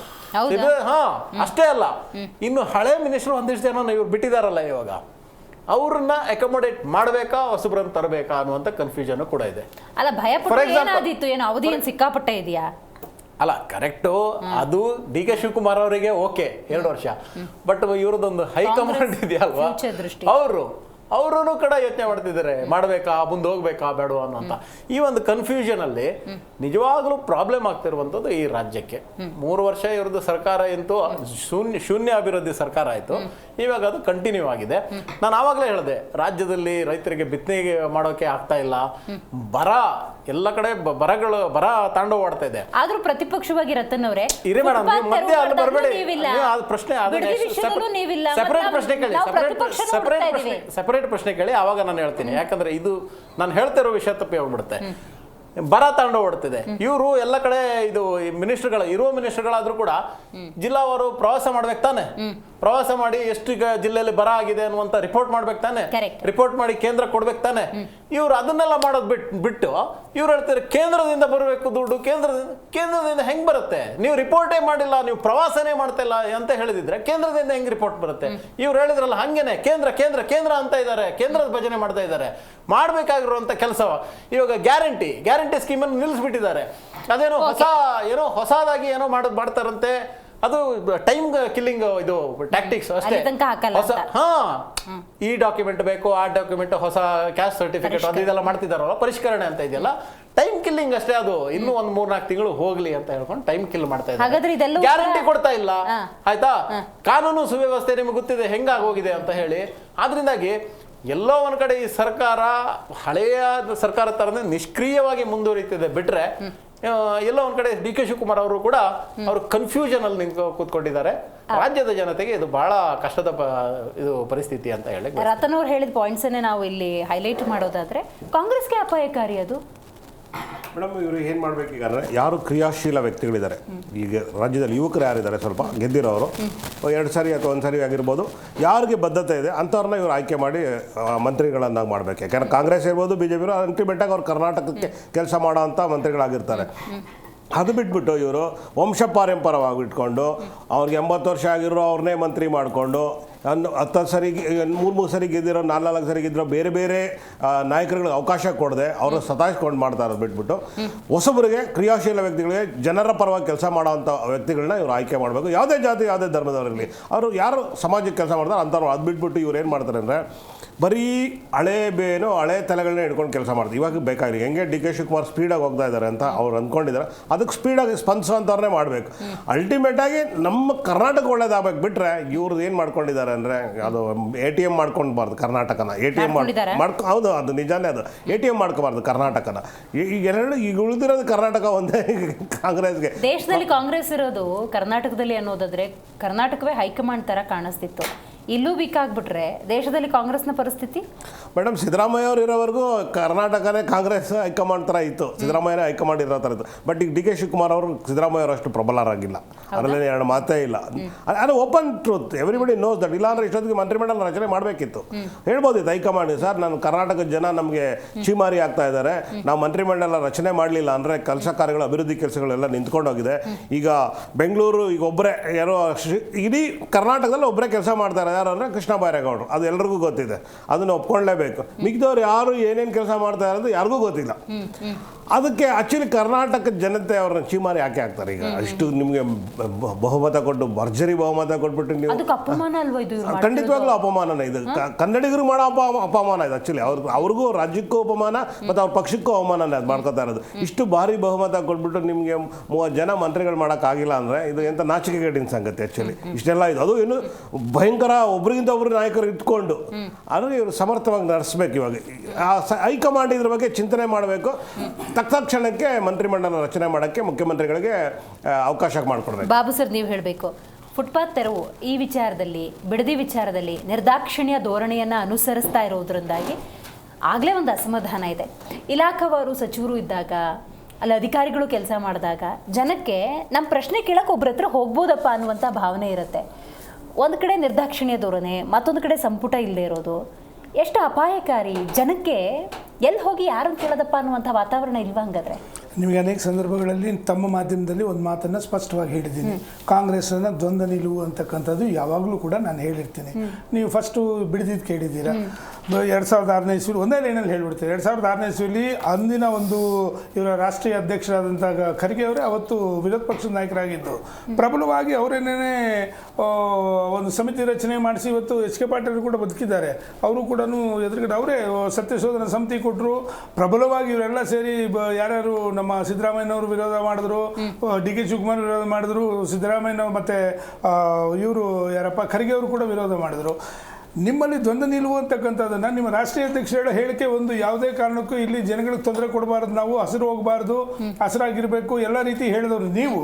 ರಾಹುಲ್ ಗಾಂಧಿ ಮೊನ್ನೆ ಹೇಳಿದರು, ಎಲ್ಲ ನಾವು ಹಸಿರನ್ನ ಕಡಿಬಾರ್ದು ಅಂತ ಹೇಳಿ. ಇಲ್ಲಿ ನೀವು ಹೊರಟಿದ್ದೀರಾ ಕಡಿಯೋದಕ್ಕಾಗಾದ್ರೆ ನಿಮ್ಮ ದ್ವಂದ್ವ ನಿಲುವಲ್ವಾ ಒಂದು. ಎರಡನೇದು ಇನ್ನೊಂದು ಯಾವ್ದು ಕೇಳಿದ್ರಿ ಇದು ಫುಟ್ಪಾತ್ ತೆರವು ಹೇಳಿದ್ರಿ. ಫುಟ್ಪಾತ್ ತೆರವು ಬಗ್ಗೆ ನಮ್ದು ಯಾವುದೇ ಕಾಂಟ್ರವರ್ಸಿ ಇಲ್ಲ. ನಾನು ಹೇಳ್ತಾ ಇರ್ತಕ್ಕಂಥ ನೀವು ಮಾಡೋ ಕೆಲಸಗಳೆಲ್ಲ ಅವೈಜ್ಞಾನಿಕ ಅನ್ನೋದಕ್ಕೆ ಯಾಕೆ ಹೇಳ್ತೀನಿ ಅಂತಂದರೆ, ಕೋರ್ಟ್ ಹೇಳಿರ್ತಕ್ಕಂಥ ಫುಟ್ಪಾತ್ ತೆರವು ಮಾಡಿ ಅಂತ ಸತ್ಯ ಅದು. ಆದರೆ ಅಲ್ಲಿ ಫುಟ್ಪಾತಲ್ಲಿ ಇರ್ತಕ್ಕಂಥ ವ್ಯಾಪಾರಿಗಳಿಗೆ ನೀವು ಆಲ್ಟರ್ನೇಟ್ ಏನು ಮಾಡಿಕೊಟ್ರಿ? ಅವ್ರು ದಿನ ಸೊಪ್ಪು, ಹೂವು, ಹಣ್ಣು ಮಾರ್ಕೋತಾರೆ, ಸಂಜೆ ಆದರೆ ಕೊಳ್ತೋಗುತ್ತೆ, ಅವ್ರ ಜೀವನ ಏನಾಗಬೇಕಾಗುತ್ತೆ? ನೀವು ಅವರ ಜೀವನಕ್ಕೆ ಏನು ಆಲ್ಟರ್ನೇಟಿವ್ ಕಲ್ಪಿಸ್ಕೊಟ್ಟಿದ್ದೀರಿ? ತಗೊಂಡೋಗಿ ಯಾವುದೋ ಮೂಲೆಯಲ್ಲೇ 3ನೇ ಮೇನ್ ರೋಡು 4ನೇ ಮೇನ್ ರೋಡು ಹಾಕಿದ್ರೆ ಅಲ್ಲಿ ಯಾವ ಇದು ಬರೋದಿಲ್ಲ. ನಾನು ಕೇಳಿದ್ರೆ ಅದು ಮಾರ್ಕೆಟ್ ತೋರಿಸ್ತೀನಿ, ಹಣ್ಣು ಎಲ್ಲಿ ಸಿಗುತ್ತೆ? ಸಿಟಿ ಮಾರ್ಕೆಟ್ ಅಂತೀನಿ. ಸಿಟಿ ಮಾರ್ಕೆಟ್ ಖಾಲಿ ಮಾಡಿಸೋ ಜನ ಎಲ್ಲಿ ಹೋಗ್ತಾರೆ? ಆಲ್ಟರ್ನೇಟ್ ಒಂದು. ಇನ್ನೊಂದಿದೆ ಪ್ರಶ್ನೆ. ಕುಮಾರ್ ಅವರು ಆಗಲೇ ಉಲ್ಲೇಖ ಮಾಡಬೇಕಾದ್ರೆ ಸೂಟ್ ಕೇಸು, JDS ಅಂತ ಬಹಳ ವಿಚಾರಗಳು ಪ್ರಸ್ತಾಪ ಆಯಿತು. ಇನ್ನೊಂದು ಚರ್ಚೆ ನಡೀತಾ ಇದೆ. ಸಚಿವ ಸಂಪುಟ ವಿಸ್ತರಣೆ ಆಗಬೇಕು ಅನ್ನೋದಾದ್ರೆ ಇಲ್ಲಿ ವ್ಯವಹಾರಗಳು ಸರಿಯಾದ ರೀತಿಯಲ್ಲಿ ಆಗಲಿಲ್ಲದ ಕಾರಣದಿಂದಾಗಿ ಡಿಲೇ ಆಗ್ತಾ ಇದೆ ಅಂತ. ಈ ಪೋಸ್ಟಿಗೆ ಇಷ್ಟು ಹೌದಾ? ಆ ಥರದ್ದು ವಾತಾವರಣ ಏನಾದರೂ ನಿಮಗೆ ಒಂದು ಮಾತು, ಇದಕ್ಕೆ ಒಂದು ದೀರ್ಘವಾದಂಥ ಉತ್ತರ ಇದೆ ಮೇಡಮ್. ನೋಡಿ, ಇವರು ಕಳೆದ 3 ವರ್ಷಗಳಲ್ಲಿ ಏನು ಸರ್ಕಾರ ಮಾಡಿದ್ರು, ಅವತ್ತು ಯಾವ ಒಂದು ಅಹಿಂದ ಅಂತ ಹೇಳ್ಕೊಂಬಂದು ಅಣ್ಣ ಆಗಲೇ ಹೇಳ್ತಿದ್ದಾನೆ, ಇವತ್ತಾಗೋ ಭಾರಿ ಚೆನ್ನಾಗಿ ಮಾತಾಡ್ತಾ ಇದ್ದಾರೆ. ಅವ್ರ ಬಗ್ಗೆ ನಾನು ತುಂಬಾ ಖುಷಿ ಇದೆ. ಅವರು ಹೇಳ್ತಿದ್ರು ಅಹಿಂದ ಅಂತ. ಸಿದ್ದರಾಮಯ್ಯನವರು ಒಳ್ಳೆ ಕೆಲಸ ಮಾಡ್ತಿದ್ದ. ಅಹಿಂದದಲ್ಲೇ ನೀವು ಬಂದಿದ್ದು. ಯಾವ ಅಹಿಂದ ಹೆಸರು ಹೇಳ್ಕೊಂಬಂದ್ರೆ ಅಹಿಂದ ವಾಲ್ಮೀಕಿ ಸಮಾಜ ಹಣನೇ ನೀವು ಹೊಡೆದಿದ್ದು ಅಲ್ವಾ? ಕಣ್ಮುಂದೆ ಇದೆಯಾ ಇಲ್ವಾ? ನಾವು ವಾಲ್ಮೀಕಿ ಸಮಾಜದ್ದು. ಆಮೇಲೆ ಎಲ್ಲದಕ್ಕಿಂತ ಯಾವುದು ಮೂಢ ವಿಷಯ, ಎಷ್ಟು ದೊಡ್ಡ ಟೈಮ್ ಕಾಲಹರಣ ಮಾಡಿದ್ರಿ. ಅದಕ್ಕಿಂತ ನೀವು ಇನ್ನೂ ಸ್ವಲ್ಪ ಮುಂದಕ್ಕೆ ಹೋದ್ರೆ ಯಾವುದು ರೈತರ ಸಮಸ್ಯೆಗಳ ಬಗ್ಗೆ ಯಾವತ್ತಾದ್ರೂ ಒಂದಿನ ಮಾತಾಡಿದ್ರೆ ಯಾವುದು ಮಾತಾಡಲಿಲ್ಲ. ಇದೆಲ್ಲ ಸೈಡ್ಗಿಟ್ರೆ ಈ ಹಿಂದಿನ ಮುಖ್ಯಮಂತ್ರಿಗಳು ಕೇವಲ ಸರ್ಕಾರ ಬೀಳ್ಸೋದ್ರಲ್ಲೇ ನಮ್ಮ ಹತ್ರ 30 ಜನ ಅವರೇ, ನಮ್ಮ ಹತ್ರ 40 ಜನ ಅವರೇ, ನಮ್ಗೆ 2.5 ವರ್ಷ ಟೈಮ್ ಕೊಟ್ಟಿದ್ದಾರೆ, ಅಮಾವಾಸ್ಯೆ ದಿನ ಬೀಳುತ್ತೆ, ಹುಣ್ಣಿಮೆ ದಿನ ಬೀಳುತ್ತೆ ಅಂತ ಹೇಳಿದ್ರು ನೀವೇ ತಾನೇ ಹೇಳಿದ್ದು. ನಾವ್ಯಾರು ಹೇಳಿಲ್ಲ, ಕಾಲಹರಣ ಮಾಡಿದ್ರಿ. ಗುಂಪುಗಾರಿಕೆ ಬಗ್ಗೆ ಮಾತಾಡಿದ್ರು ಪಾಪ ಮನೆ ವಕ್ತಾರರು. ಸ್ವಾಮಿ, ತಾವೇ ಮಾಧ್ಯಮದಲ್ಲಿ ಒಂದು ಪ್ರಕಟಣೆ ಮಾಡಿದ್ದೀರಿ, ನಾನು ದಯವಿಟ್ಟು ಬೆಳಿಗ್ಗೆ ತೋರಿಸಿದ್ದೀನಿ ಅಂತ ಕಾಣುತ್ತೆ. ಸಿದ್ದರಾಮಯ್ಯ ಗುಂಪಿಗೆ 3 ಸೀಟು ಅಂತೇಳಿ ಮಾಧ್ಯಮದಲ್ಲಿ ತೋರಿಸಿದ್ದಾರೆ. ಹೌದು. ನಿಮ್ಮ ಗುಂಪುಗಾರಿಕೆಗಳಲ್ಲಿ ಇರ್ತಕ್ಕಂಥದ್ದು ಇದು ಪರಿಸ್ಥಿತಿ. ಆಮೇಲೆ ಸನ್ಮಾನ್ಯ ದೇವೇಗೌಡರು ಅವ್ರು ಮಾತಾಡ್ತಕ್ಕಂಥ ಅವ್ರ ಹಿರಿತನದಲ್ಲಿ ಅವ್ರು ಒಂದೊಂದು ಅಕ್ಷರ ಕೂಡ ಕರೆಕ್ಟ್ ಆಗಿರುತ್ತೆ. ಯಾವ ಮುಖ್ಯಮಂತ್ರಿ ಸ್ಥಾನವನ್ನು ನೀವು ಪಡ್ಕೊಂಡಿದ್ದೀರಿ, ಸುಟ್ಕೇಸ್ ವಿಷಯ ನೀವು ಮಾತಾಡಿದ್ದೀರಿ, ಯಾವ ಮುಖ್ಯಮಂತ್ರಿ ಸ್ಥಾನವನ್ನು ಪಡ್ಕೊಂಡಿದ್ದೀರಿ, ಹೈಕಮಾಂಡ್ ನೀವೇನು ಭರವಸೆ ಕೊಟ್ಟಿದ್ದೀರಾ, ಆ ಭರವಸೆ ಕೊಟ್ಟಿರ್ತಕ್ಕಂಥ ಈಡೇರಿಸಬೇಕು ಅಂದ್ರೆ ನೀವೇನು ಮಾಡಬೇಕು ಅಂತಕ್ಕಂಥದ್ದನ್ನ ಅವರು ಅತಿ ಸೂಕ್ಷ್ಮವಾಗಿ ಹೇಳಿದ್ದಾರೆ. ಎಷ್ಟು ದೊಡ್ಡ ಮಟ್ಟದ ಕಪ್ಪ ನೀವು ಸಲ್ಲಿಸಬೇಕು ಯಾರಿಗೆ ಅಂತಕ್ಕಂಥದ್ದನ್ನ ಅನ್ನೋದು ಸೂಕ್ಷ್ಮವಾಗಿ ಹೇಳಿದ್ದಾರೆ. ಒಂದು ನಿಮಿಷ, ನಾನೇನು ಮಾತಾಡಿಲ್ಲ. ಆಮೇಲೆ ಇನ್ನೆಲ್ಲ ದಿಕ್ಕಿಂದ ಜನ ಬಲಿ ಆಗಬೇಕಾ? ಹೌದು, ಇವ್ರಿಗೆ ಏನ್ ಅನ್ಕೊಂಡಿದ್ದಾರೆ ಅದನ್ನೇ ಹೇಳ್ತಿದ್ದೀನಿ ನಾನು. ಮೇಡಮ್ ಒಂದು ನಿಮಿಷ ಈಗ ಒಂದ್ ನಿಮಿಷ ಈಗ ಇವರು ಯಾರನ್ನ ಕರ್ಕೊಂಡ್ಬರ್ತಾರೆ ಅಲ್ಲಿಗೆ ಅಂತಕ್ಕಂಥದ್ದು ಮುಂದಿನ ದಿನಗಳಲ್ಲಿ ಬರುತ್ತೆ. ಯಾರಿಗೆ ಕರ್ಕೊಂಡ್ಬರ್ತಾರೆ, ಯಾರಿಗೆ ಕೊಡ್ತಾ ಇದ್ದಾರೆ, ಎಷ್ಟಿಗೆ ಕೊಡ್ತಾ ಇದ್ದಾರೆ, ಏನಿಗೆ ಕೊಡ್ತಾ ಇದ್ದಾರೆ, ಯಾರ್ಯಾರು ಎಷ್ಟೆಷ್ಟು ಎಕರೆಗಳನ್ನ ಅಗ್ರಿಮೆಂಟ್ ಹಾಕೊಂಡಿದ್ದಾರೆ. ಹಂಗಾದ್ರೆ ಸಚಿವ ಸಂಪುಟದಲ್ಲೂ ಇಂಥವ್ರು ಯಾರಾದ್ರೂ ಕೂತ್ರು ಅದು ತೂಗ್ಲಿ ಚೆನ್ನಾಗಿ ಗೊತ್ತಾಗುತ್ತಾ? ಖಂಡಿತ ತಗಲಿ ತೂಗದಂಗೆಲ್ಲ ವ್ಯಾಪಾರನೇ. ಇಲ್ಲಿ ನಾನೇನ್ ಹೇಳಿದೀನಿ, ಬಂಡವಾಳ ಹಾಕಿ ಬಂದಿರೋದು ನಾವು ಬಂಡವಾಳ ತಗೋಬೇಕಷ್ಟೇನೆ. ಜನಹಿತ ಬಗ್ಗೆ ನೀವು ಇನ್ನೂ ದೂರ ಹೋದ್ರಿ. ಇನ್ನೂ ಒಂದು ಒಳ್ಳೆ ಮಾತು, ಯಾವ್ದಾದ್ರು ಕೇಂದ್ರದಲ್ಲಿ ಎಕ್ಸಾಮ್ ಬಗ್ಗೆ, ಯಾವ ಎಕ್ಸಾಮ್ ಬಗ್ಗೆ ಕೇಳಿದ್ರಿ ತಾವು? ನೀಟ್ ಬಗ್ಗೆ ಕೇಳಿದ್ರಿ. KPSC ಅವ್ರನ್ನ ಯಾಕೆ ಕರ್ನಾಟಕದಲ್ಲಿ ಸಸ್ಪೆಂಡ್ ಮಾಡಿದ್ರು? ಸ್ವಾಹಿತಾಸಕ್ತಿಗಾಗಿ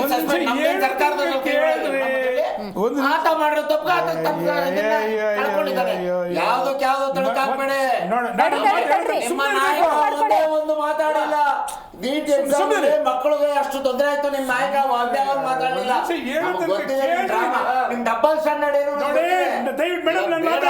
ನಾನು ಮಾತಾಡಿಲ್ಲ ನೋಡಿ. ನಾನು ಶುರು ಮಾಡ್ತೀನಿ, ನಿಮ್ಗೆ ಅವಕಾಶ ಇದೆ ಸರ್, ಕಳ್ಕೊಬೇಡಿ. ಶುರು ಮಾಡ್ತೀನಿ.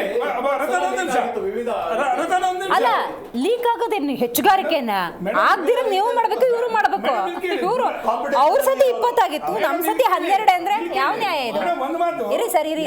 ಇತ್ತೀಚಿನ ಮಾನ್ಯ ಮುಖ್ಯಮಂತ್ರಿಗಳು ದೇವರು ದರ್ಶನ ಅಜ್ಜಯ್ಯಪ್ಪ ಕೆಲವೆಲ್ಲ ಒಳ್ಳೆ ಕೆಲಸಗಳಿದೆ, ಅವರ ಒಂದು ಪರಂಪರೆಗಳನ್ನ ಇಟ್ಕೊಂಡಿದ್ದಾರೆ. ಅಶೋಕ್ ಪಟ್ಟಣ್ ಅವರು ಒಂದು ಪದಬಳಕೆ ಮಾಡ್ತಾರೆ. ನಿನ್ನೆ ಸಚಿವ ಸಂಪುಟ ನೀವು ಮಾಡಿದ್ರೆ ಸಾಕು, ಆಷಾಢದಲ್ಲಾದ್ರೂ ಮಾಡಿ, ಭಾನುವಾರ ಆದ್ರೂ ಮಾಡಿ. ನೀವು ಕಾಯ್ತಾ ಇದ್ರಾ ಆಷಾಢ ಕಳಿಲಿ ಅಂತ? ಮಿನಿಸ್ಟರ್ ಮಾಡ್ಬೇಕಷ್ಟೇನೆ. ಅವ್ರು ನಿಮ್ಮ ಇರ್ತಕ್ಕಂಥ ಇಂಡಸ್ಟ್ರಿಯನ್ನು, ನಿಮಗೆ ಇರ್ತಕ್ಕಂಥ ಅಧಿಕಾರದ ದಾಹ ಯಾವ ಮಟ್ಟಕ್ಕಿದೆ ಅಂದ್ರೆ ಎಲ್ಲ. ಅಲ್ಲ ಸರ್, ಇದು ಡಬಲ್ ಸ್ಟ್ಯಾಂಡರ್ಡ್, ಇದು ಡಬಲ್ ಸ್ಟ್ಯಾಂಡರ್ಡ್ ಅಲ್ಲ ಸರ್. ನೀವೀಗ ಸಚಿವ ಸಂಪುಟ ರಚನೆ ಆಗಿಲ್ಲ ಅಂದ್ರೆ ವಿಸ್ತರಣೆ ಆಗಿಲ್ಲ ಅಂದ್ರೆ ವಿಸ್ತರಣೆ ಆಗಿಲ್ಲ ಅಂತೀರಿ. ಆಷಾಢಕ್ಕೇನವರು ಅವರು ತಲೆ ಕೆಡಿಸ್ಕೊಳ್ಳಿಲ್ಲ ಅಂದ್ರೆ ಅಧಿಕಾರದ ಹಪಾಪಿತನ ಅಂತೀರಿ. ಇದು ಯಾವ ಲೆಕ್ಕಾಚಾರ? ಅದು ಉತ್ತರ ಕೊಡ್ತೀನಿ ಕ್ಲೀನ್ ಆಗಿ. ನಾನು ಹೇಳ್ತಾ ಇರ್ತಕ್ಕಂಥದ್ದು ನಿಮಗೆ ಒಂದು ಅಧಿಕಾರದ ಮೇಲೆ ವ್ಯಾಮೋಹ ಹೆಂಗಿದೆ ಅಂತಕ್ಕಂಥ ಸ್ಪಷ್ಟಪಡಿಸ್ತಾ ಇದ್ದೀನಿ. ನನಗೆ ಎಲ್ಲಾ ವಿಚಾರಗಳನ್ನು ಗಾಳಿಗೆ ತೂರ್ತೀನಿ. ಅರೆ ಬನ್ನಿ, ನಮ್ಗೇನಂತೆ ಅಭಿವೃದ್ಧಿ ಮಾಡಿ, ಯಾರು ಬೇಡ, ಜನ ಕಾಯ್ತಾ ಇದ್ರೆ ನಿಮ್ಗೋಸ್ಕರ. ಮೇಡಮ್ 136 ಸೀಟ್ ನಿಮಗೆ ಕೊಟ್ಟಿರ್ತಕ್ಕಂಥ ಚಾನ್ಸ್ ಯಾರಿಗೂ ಕರ್ನಾಟಕದಲ್ಲಿ ಕೊಟ್ಟಿಲ್ಲ. ಮಾಡಿ ಹಂತವಾಗಿ ಪ್ರತಿಯೊಂದರಲ್ಲೂ ನೀವು ಅಭಿವೃದ್ಧಿ ಮಾಡ್ಬೋದಿತ್ತು. ನಿಮ್ಮ ಫೇಲ್ಯೂರ್ಸ್ ನೀವು ತೋರಿಸ್ಕೋತಾ ಇದ್ದೀರಾ. ನಿನ್ನೆ ಮೊನ್ನೆಯಿಂದ ಏನ್ ಮಾಡಿದ್ರೆ, ಒಂದು ತಿಂಗಳಿಂದ ಯಾವ್ದೋ ವಾರಕ್ಕೊಂದು ವಿಷಯ ನೋಡಿ. ಇಲ್ಲಿ ಉಚಿತಗಳನ್ನು ಕೊಟ್ಟಂತ ಸಂದರ್ಭದಲ್ಲಿ ಮೇಂಟೈನ್ ಮಾಡಕ್ಕಾಗ್ದೇನೆ ವಾರಕ್ಕೊಂದು ವಿಚಾರವನ್ನು ಎತ್ತಿ ತರ್ತೀರಾ ಸ್ಕ್ರೀನ್ ಮೇಲೆ. ಒಂದು ವಾರ ಟೈಮ್ ಪಾಸ್ ಆದ್ರೆ ಸಾಕಪ್ಪ, ಬದುಕೊಂಡು 6 ದಿನ. ಇಂಥದ್ದು 100 ಬಂದಿದೆ 3 ವರ್ಷದಲ್ಲಿ. ನೀವು ಮಾಡಿರ್ತಕ್ಕಂಥ ಸಾಧನೆ ಇದು ಬಿಟ್ರೆ ಬೇರೆ ಏನಿಲ್ಲ ಅಂತಕ್ಕಂಥ ಸ್ಪಷ್ಟ.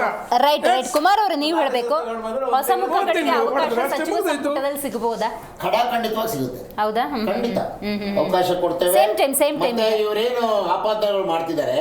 ಈಗ ಇದೊಂದು ಕೇಳ್ಬಿಡಿ, ಇದಕ್ಕೂ ಉತ್ತರ ಹೇಳ್ಬಿಡಿ. ಈಗ DK ಶಿವಕುಮಾರ್ CM ಆದ್ಮೇಲೆನೆ ಒಂದು 3 ದಿವಸ ನಾವು ಹೈಡ್ರಾಮಾ ಕಣ್ಣು ತುಂಬಿಕೊಂಡ್ವಿ. ಏನಪ್ಪ ಇದು ಹಿರಿಯರೇ ರಾಜೀನಾಮೆ ಕೊಟ್ಬಿಟ್ರಲ್ಲ ಅಂತ. ಈ ಸತಿ ಆ ತರ ಡ್ರಾಮಾಗಳೇನಾಗಲ್ವಾ? ಖಂಡಿತ ಇಲ್ಲ ಮೇಡಮ್. ನಮ್ದು ಒಂದು ಗುಂಪು, ನಮಗೆ ವಿಶ್ವಾಸ ಇಲ್ಲ. ಕರ್ನಾಟಕದ ಜನ, ಭಾರತ ದೇಶದ ನಮ್ದು ಒಂದೇ ಗುಂಪು, ಕಾಂಗ್ರೆಸ್ ಗುಂಪು. ನಾವಿಲ್ಲಿ ಇವ್ರ ತರ ಅವ್ರನ್ನ ಕಟ್ಟೋದು, ಇವ್ರನ್ನ ಕಟ್ಟೋದು, ಅದ್ರ ಆಟ ನೋಡೋದು, ಇದ್ರ ಆಟ ನೋಡೋದು.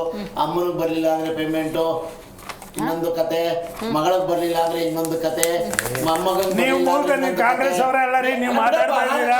ನೀವು ಕಾಂಗ್ರೆಸ್ ಅವರಲ್ಲ, ನೀವು ಕಾಂಗ್ರೆಸ್ ಅವರೇ ಅಲ್ಲ, ನೀವು ದಳದವ್ರು.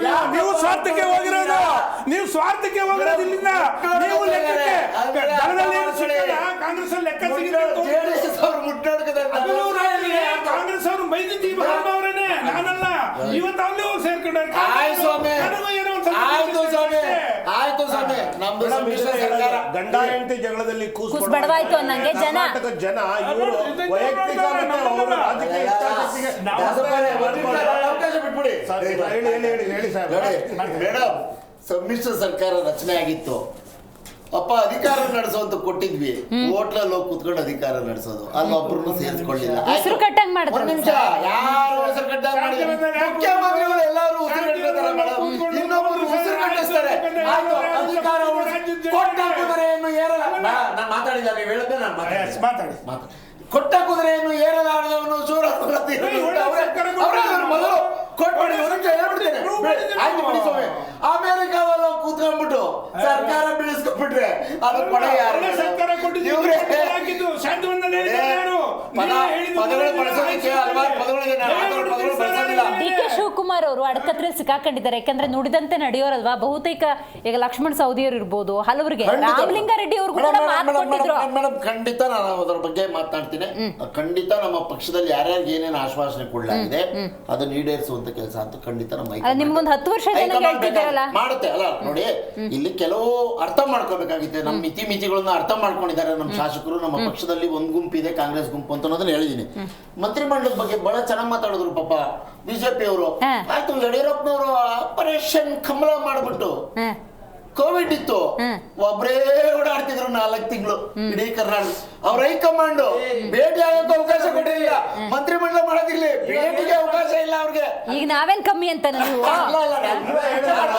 ಅವರೇ ಮಾಡಿದ್ದಾರೆ, ನಾವು ಮಾಡಿಲ್ಲ. ನೀವು ಇನ್ನೊಬ್ಬರ ಬಗ್ಗೆ ಹೇಳುವಾಗ ನಿಮ್ ಮನೆಲ್ಲ ಅಳಸು ಬಿದ್ದಿದೆ, ಮನೆಯಲ್ಲಿ ಯಜ್ಞ ಅಳಸು ಬಿದ್ದಿದೆ. ಅಲ್ಲ, ಯಡಿಯೂರಪ್ಪ ಭೇಟಿ ಮಾಡಕ್ಕೆ ಅವಕಾಶ ಕೊಡಲಿಲ್ಲ ಹೈಕಮಾಂಡ್. 4 ತಿಂಗಳ ಕಾಲ ಯಾರು ಹೇಳ್ತೀರಾ ಸುಳ್ಳುಗಳನ್ನೆಲ್ಲ ಯಾರು ಕೇಳೋರಿಲ್ಲ. ಆಯ್ತು ಮೇಡಮ್, ಇನ್ನೊಂದು ಪಾಯಿಂಟ್, ಈಗ ಬರಗಾಲದ ಬಗ್ಗೆ ಮಾತಾಡ್ಬಿಟ್ಟಿದ್ದಾರೆ. ದಯಮಾಡಿ ನಾನು ಖಂಡಿತ ನಾನು ಒಪ್ಕೋತೀನಪ್ಪ. ಇವತ್ತು ವೈಜ್ಞಾನಿಕವಾಗಿ ಎಲ್ಲ ನೀನ್ ಬಂದಿದ್ದ ಕಾರಣ ಮಳೆ ಅವಾಂತರ ಕೈ ಕೊಟ್ಟಿದೆ. ಬರುವ ಕಡೆ ಬರ್ತಾ ಇಲ್ಲ, ಬರ್ದೇ ಇರೋ ಕಡೆ ಹೆಚ್ಚು ಬರ್ತಾ ಇದೆ. ಕರೆಕ್ಟ್ ಎರಡೂ ಆಗಿದೆ, ಅತಿವೃಷ್ಟಿನೂ ಆಗಿದೆ, ಬರಗಾಲವೂ ಬಂದಿದೆ. ನೋಡಿ, ಇಲ್ಲಿಂದ ಕರ್ನಾಟಕದಿಂದ ಗೆದ್ದೋಗಿರೋ ಎಂಪಿಗಳು ಈ ಸಾರ್ತಿ ನಮ್ದೇನೋ ಸಚಿವ ಸಂಪುಟ ಇಲ್ಲ, ಯಾರು ಹೇಳೋರಿಲ್ಲ ಹಾಗೆ ಹೀಗೆ ರೈತರು ಕಷ್ಟ ಹೇಳ್ಬಿಟ್ರು. ಸಂತೋಷ ಸ್ವಾಮಿ, ನಾವು ನೋಡ್ಕೊಂಡಿಲ್ಲ ಅಂತ ಅನ್ಕೊಳ್ಳೋಣ. ಮುಂದಿನ ಸಾರ್ತಿ ನೀವು ಚುನಾವಣೆಗೆ ಏನಂತ ಮಕ್ಕ ಇಟ್ಕೊಂಡು ಹೋಗಿ ಕೇಳ್ತೀರಾ? ಕೇಂದ್ರ ಸರ್ಕಾರದಿಂದ ಬರಗಾಲಕ್ಕೆ ಅತಿವೃಷ್ಟಿಗೆ 5 ರೂಪಾಯಿ ಹಣ ತಂದ್ಕೊಡ್ಲಿಲ್ಲ ಅಂದ್ರೆ ನಾವು ಕೋರ್ಟ್ಗೆ ಹೋಗ್ತದ್ವಿ. ಇದು ಜನತೆ ನೋಡಿದ್ದಾರೆ. ಒಂದು ನಿಮಿಷ ಇರಿಯಪ್ಪ, ಇರಿ ಬ್ರದರ್. ಮೆಜಾರಿಟಿ ಯಾರು ಸರ್? ಮೆಜಾರಿಟಿ ಯಾರಿರೋದು?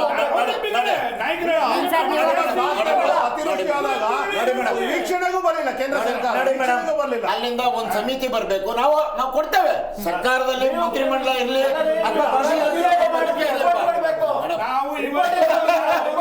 ಎಲ್ಲದಕ್ಕೂ ರಿಪೋರ್ಟ್ ಕೊಡಕ್ಕೆ ಇವರೇನು ಕತ್ತೆ ಕಾಯ ಕೂತಿದ್ದಾರೆ ಆದ್ಮೇಲೆ ಸರ್ ಹೇಳ್ಬೇಕು. ಬಿಜೆಪಿ ಅವರೇ ಡ್ರಾಮಾ ಎಲ್ಲ ಬಿಡಬೇಕು. ಕಳೆದ 13 ವರ್ಷದಿಂದ ನಿಷ್ಕ್ರಿಯ ಸರ್ಕಾರ. ಅವ್ರು ಹೇಳಿದ್ರು ನಿಷ್ಕ್ರಿಯ ಬಿಡಿದೆ ಕರ್ನಾಟಕದ ಸರ್ಕಾರ ಅಂತ. ರೀ, ನಿಮ್ ಸರ್ಕಾರ ಶೂನ್ಯ ಅಭಿವೃದ್ಧಿ ಸರ್ಕಾರ. ಆಯ್ತು ಸರ್, ಆಯ್ತಾ? ಬಿಜೆಪಿ ಅವ್ರು ಏನಾದ್ರು ಹೇಳಿದ್ರೆ ಸ್ವಲ್ಪ ಮೈ ಮೇಲೆ ಪ್ರಜ್ಞೆ ಹಾಕೊಂಡು ಹೇಳಿ. ನಮಗೆ ಕೊಡ್ಬೇಕಾಗಿರೋ 20,600 ಕೋಟಿ ರೂಪಾಯಿ ದುಡ್ಡು ಈ ಕ್ಷಣದವರೆಗೂ ಕೊಟ್ಟಿಲ್ಲ ಕರ್ನಾಟಕಕ್ಕೆ. ಏನ್ರಿ ನಾಚಿಕೆ? ಅಯ್ಯಮ್ಮ ಕರ್ನಾಟಕದಲ್ಲಿ ಎದ್ದೋಗಿ ಕೇಂದ್ರದ ಮಂತ್ರಿ ಆಗಿದ್ದಾರೆ. 10 ರೂಪಾಯಿ ಅವ್ರು ಅಷ್ಟೂ ಬಜೆಟ್ ಅಲ್ಲಿ ಕರ್ನಾಟಕಕ್ಕೆ ಶೂನ್ಯ ಮಾತಾಡೋದಕ್ಕೆ ಧ್ವನಿಯೇ ಇಲ್ಲ. ನಿರ್ವೀರ್ಯ ಇರ್ತಾರೆ, ನಡ್ಕೋತಾರೆ. ಮುಂದೆ ಕರ್ನಾಟಕ ಅನ್ನೋದೇ ಇಲ್ಲ.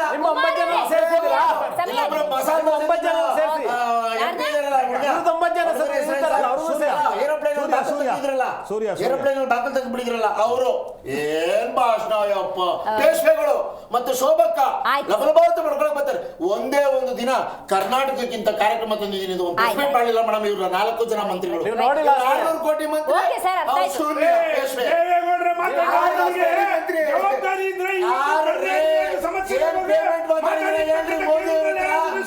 ಅಮಿತ್ ಶಾ ಹತ್ರ ಏನ್ ಪೇಮೆಂಟ್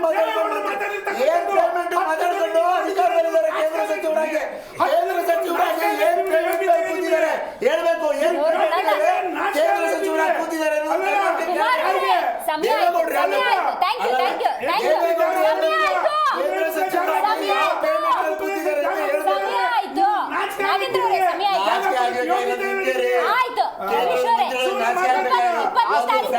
ಓಪನ್ ಆಗಿಲ್ಲ ಸಂಪುಟ ಅಲ್ಲಿ ವಿಸ್ತರಣೆ ಆಗುತ್ತಾ? ಯಾವ್ದು ಗುಣಲಕ್ಷಣಗಳು ಕಂಡು ಬರ್ತಾ ಇಲ್ಲ ಇವ್ರಿಗೆ. ಸಂಪುಟ ರಚನೆ ಬೇಕಾಗಿಲ್ಲ ಇವ್ರಿಗೆ, ರಾಜ್ಯದ ಹಿತಾಸಕ್ತಿ ಬೇಕಾಗಿಲ್ಲ. ಇವ್ರು ಬರೀ ಸಂಪತ್ತನ್ನ ಕ್ರೋಢೀಕರಣ ಮಾಡ್ಕೋಬೇಕು. ಹೌದೌದು, ಕಡಾಖಂಡಿತವಾಗಿ ಸಂಪತ್ತನ್ನ ಕ್ರೋಢೀಕರಣ ನೋಡಿ. ಇವಾಗ ಇಲ್ಲೇ ಎಕ್ಸಾಂಪಲ್ ನೋಡಿ, ಎಷ್ಟು ಸಿಂಪಲ್ ಆಗಿ ಗೊತ್ತಾಗುತ್ತೆ. ಇವ್ರಿಗೆ ಇಬ್ರಿಗೂ 3 ಜನಕ್ಕೆ ರಾಜ್ಯದ ಹಿತದೃಷ್ಟಿ ಬೇಕಾಗಿಲ್ಲ. ಇವರು ಸ್ವಯಂ ಪ್ರತಿಷ್ಠೆ ಇಲ್ಲ ಇಲ್ಲ ಇಲ್ಲ ನಾನು ಮಾತಾಡ್ಬೇಕಾದ್ರೆ ನಾನು ಡಿಸ್ಟರ್ಬ್ ಮಾಡಿದ್ರೆ ನನ್ನ ಸ್ಟೇಟ್ಮೆಂಟ್ ಹೇಳೋದ್ಬಿಡಿ. ನಾನು ಇಲ್ಲ ಇಲ್ಲ ನೀವು ನೋಡಿ, ಈಗ ಇಷ್ಟು ವರ್ಷ ರೆಡ್ ಝೋನ್ ಅಲ್ಲಿ ಇದ್ದಿದ್ದೆ ಅವರು ಇಬ್ರು 3 ಪಕ್ಷದವರು ಮೇಡಮ್. ಹೇಳಿರಲ್ಲ 2 ತಿಂಗಳು ಟೈಮ್ ಕೊಟ್ಟಿದ್ದಾರೆ ಅಂತ ಹೇಳಿದಾರಲ್ಲ. 2 ತಿಂಗಳಲ್ಲಿ ಎಲ್ಲಾರು ಸೆಟಲ್ಮೆಂಟ್ ಮಾಡ್ಕೋತಾರೆ, ರಾಜ್ಯದ ಹಿತದೃಷ್ಟಿ ಬೇಕಾಗಿಲ್ಲ. ಇಲ್ಲ ಅಂದ್ರೆ ಸರಿಯ ಮಾಡ್ಬೇಕಾಗಿತ್ತು ಏನೋ ಮಂತ್ರಿ ಮಂಡಲ ಮೇಡಮ್ ಎಪ್ಪತ್ತಲ್ಲ, ಈ ತಿಂಗಳು ಪೂರ್ತಿ ಆದ್ರೂ ಇರ್ತಾರೆ. ಈ ತಿಂಗಳು ಪೂರ್ತಿ ಆದ್ರೂ ಇರ್ತಾರೆ ಮಂತ್ರಿ ಮಂಡಲ. ಅವ್ರ ಮೇಲೆ ಇವರು ರಾಜ್ಯನ ದಿನ ಕತ್ತಲ ಸಚಿವ ಸಂಪುಟ ವಿಸ್ತರಣೆಯನ್ನು ಕೂಡ ಕಗ್ಗಂಟಾಗೆ ಉಳ್ಕೊಂಡಿದೆ. ಹೈಕಮಾಂಡ್ ಯಾವ ರೀತಿಯ ತೀರ್ಮಾನ ತೆಗೆದುಕೊಳ್ಳುತ್ತೆ ಅನ್ನೋದು ಸದ್ಯದ ಪ್ರಶ್ನೆಯಾಗಿದೆ. ಆದರೆ ನಮ್ಮ ಮನವಿ ಇಷ್ಟೇ, ಆದಷ್ಟು ಬೇಗ ಸಚಿವ ಸಂಪುಟ ವಿಸ್ತರಣೆ ಆಗಲಿ, ರಾಜ್ಯದ ಜನರ ಸಮಸ್ಯೆಗೆ ಸೂಕ್ತ ರೀತಿಯ ಪರಿಹಾರವನ್ನು ಸಚಿವರು ಮತ್ತು ಇಲಾಖೆಗಳು ಒದಗಿಸಲಿ. ಎಲ್ಲದಕ್ಕೂ ಮುಖ್ಯಮಂತ್ರಿ ಹತ್ರ ಹೋಗುವಂಥ ಪರಿಸ್ಥಿತಿಯನ್ನು ದಯವಿಟ್ಟು ನಿರ್ಮಾಣ ಮಾಡಬೇಡಿ ಅಂತ ಹೇಳ್ತಾ ಇವತ್ತಿನ ಕಾರ್ಯಕ್ರಮ ಮುಗಿಸೋಣ. ನೋಡ್ತಾ ಇರಿ ಜೀ ಕನ್ನಡ ನ್ಯೂಸ್, ಸತ್ಯವೇ ಸುದ್ದಿಯ ಜೀವಾಳ.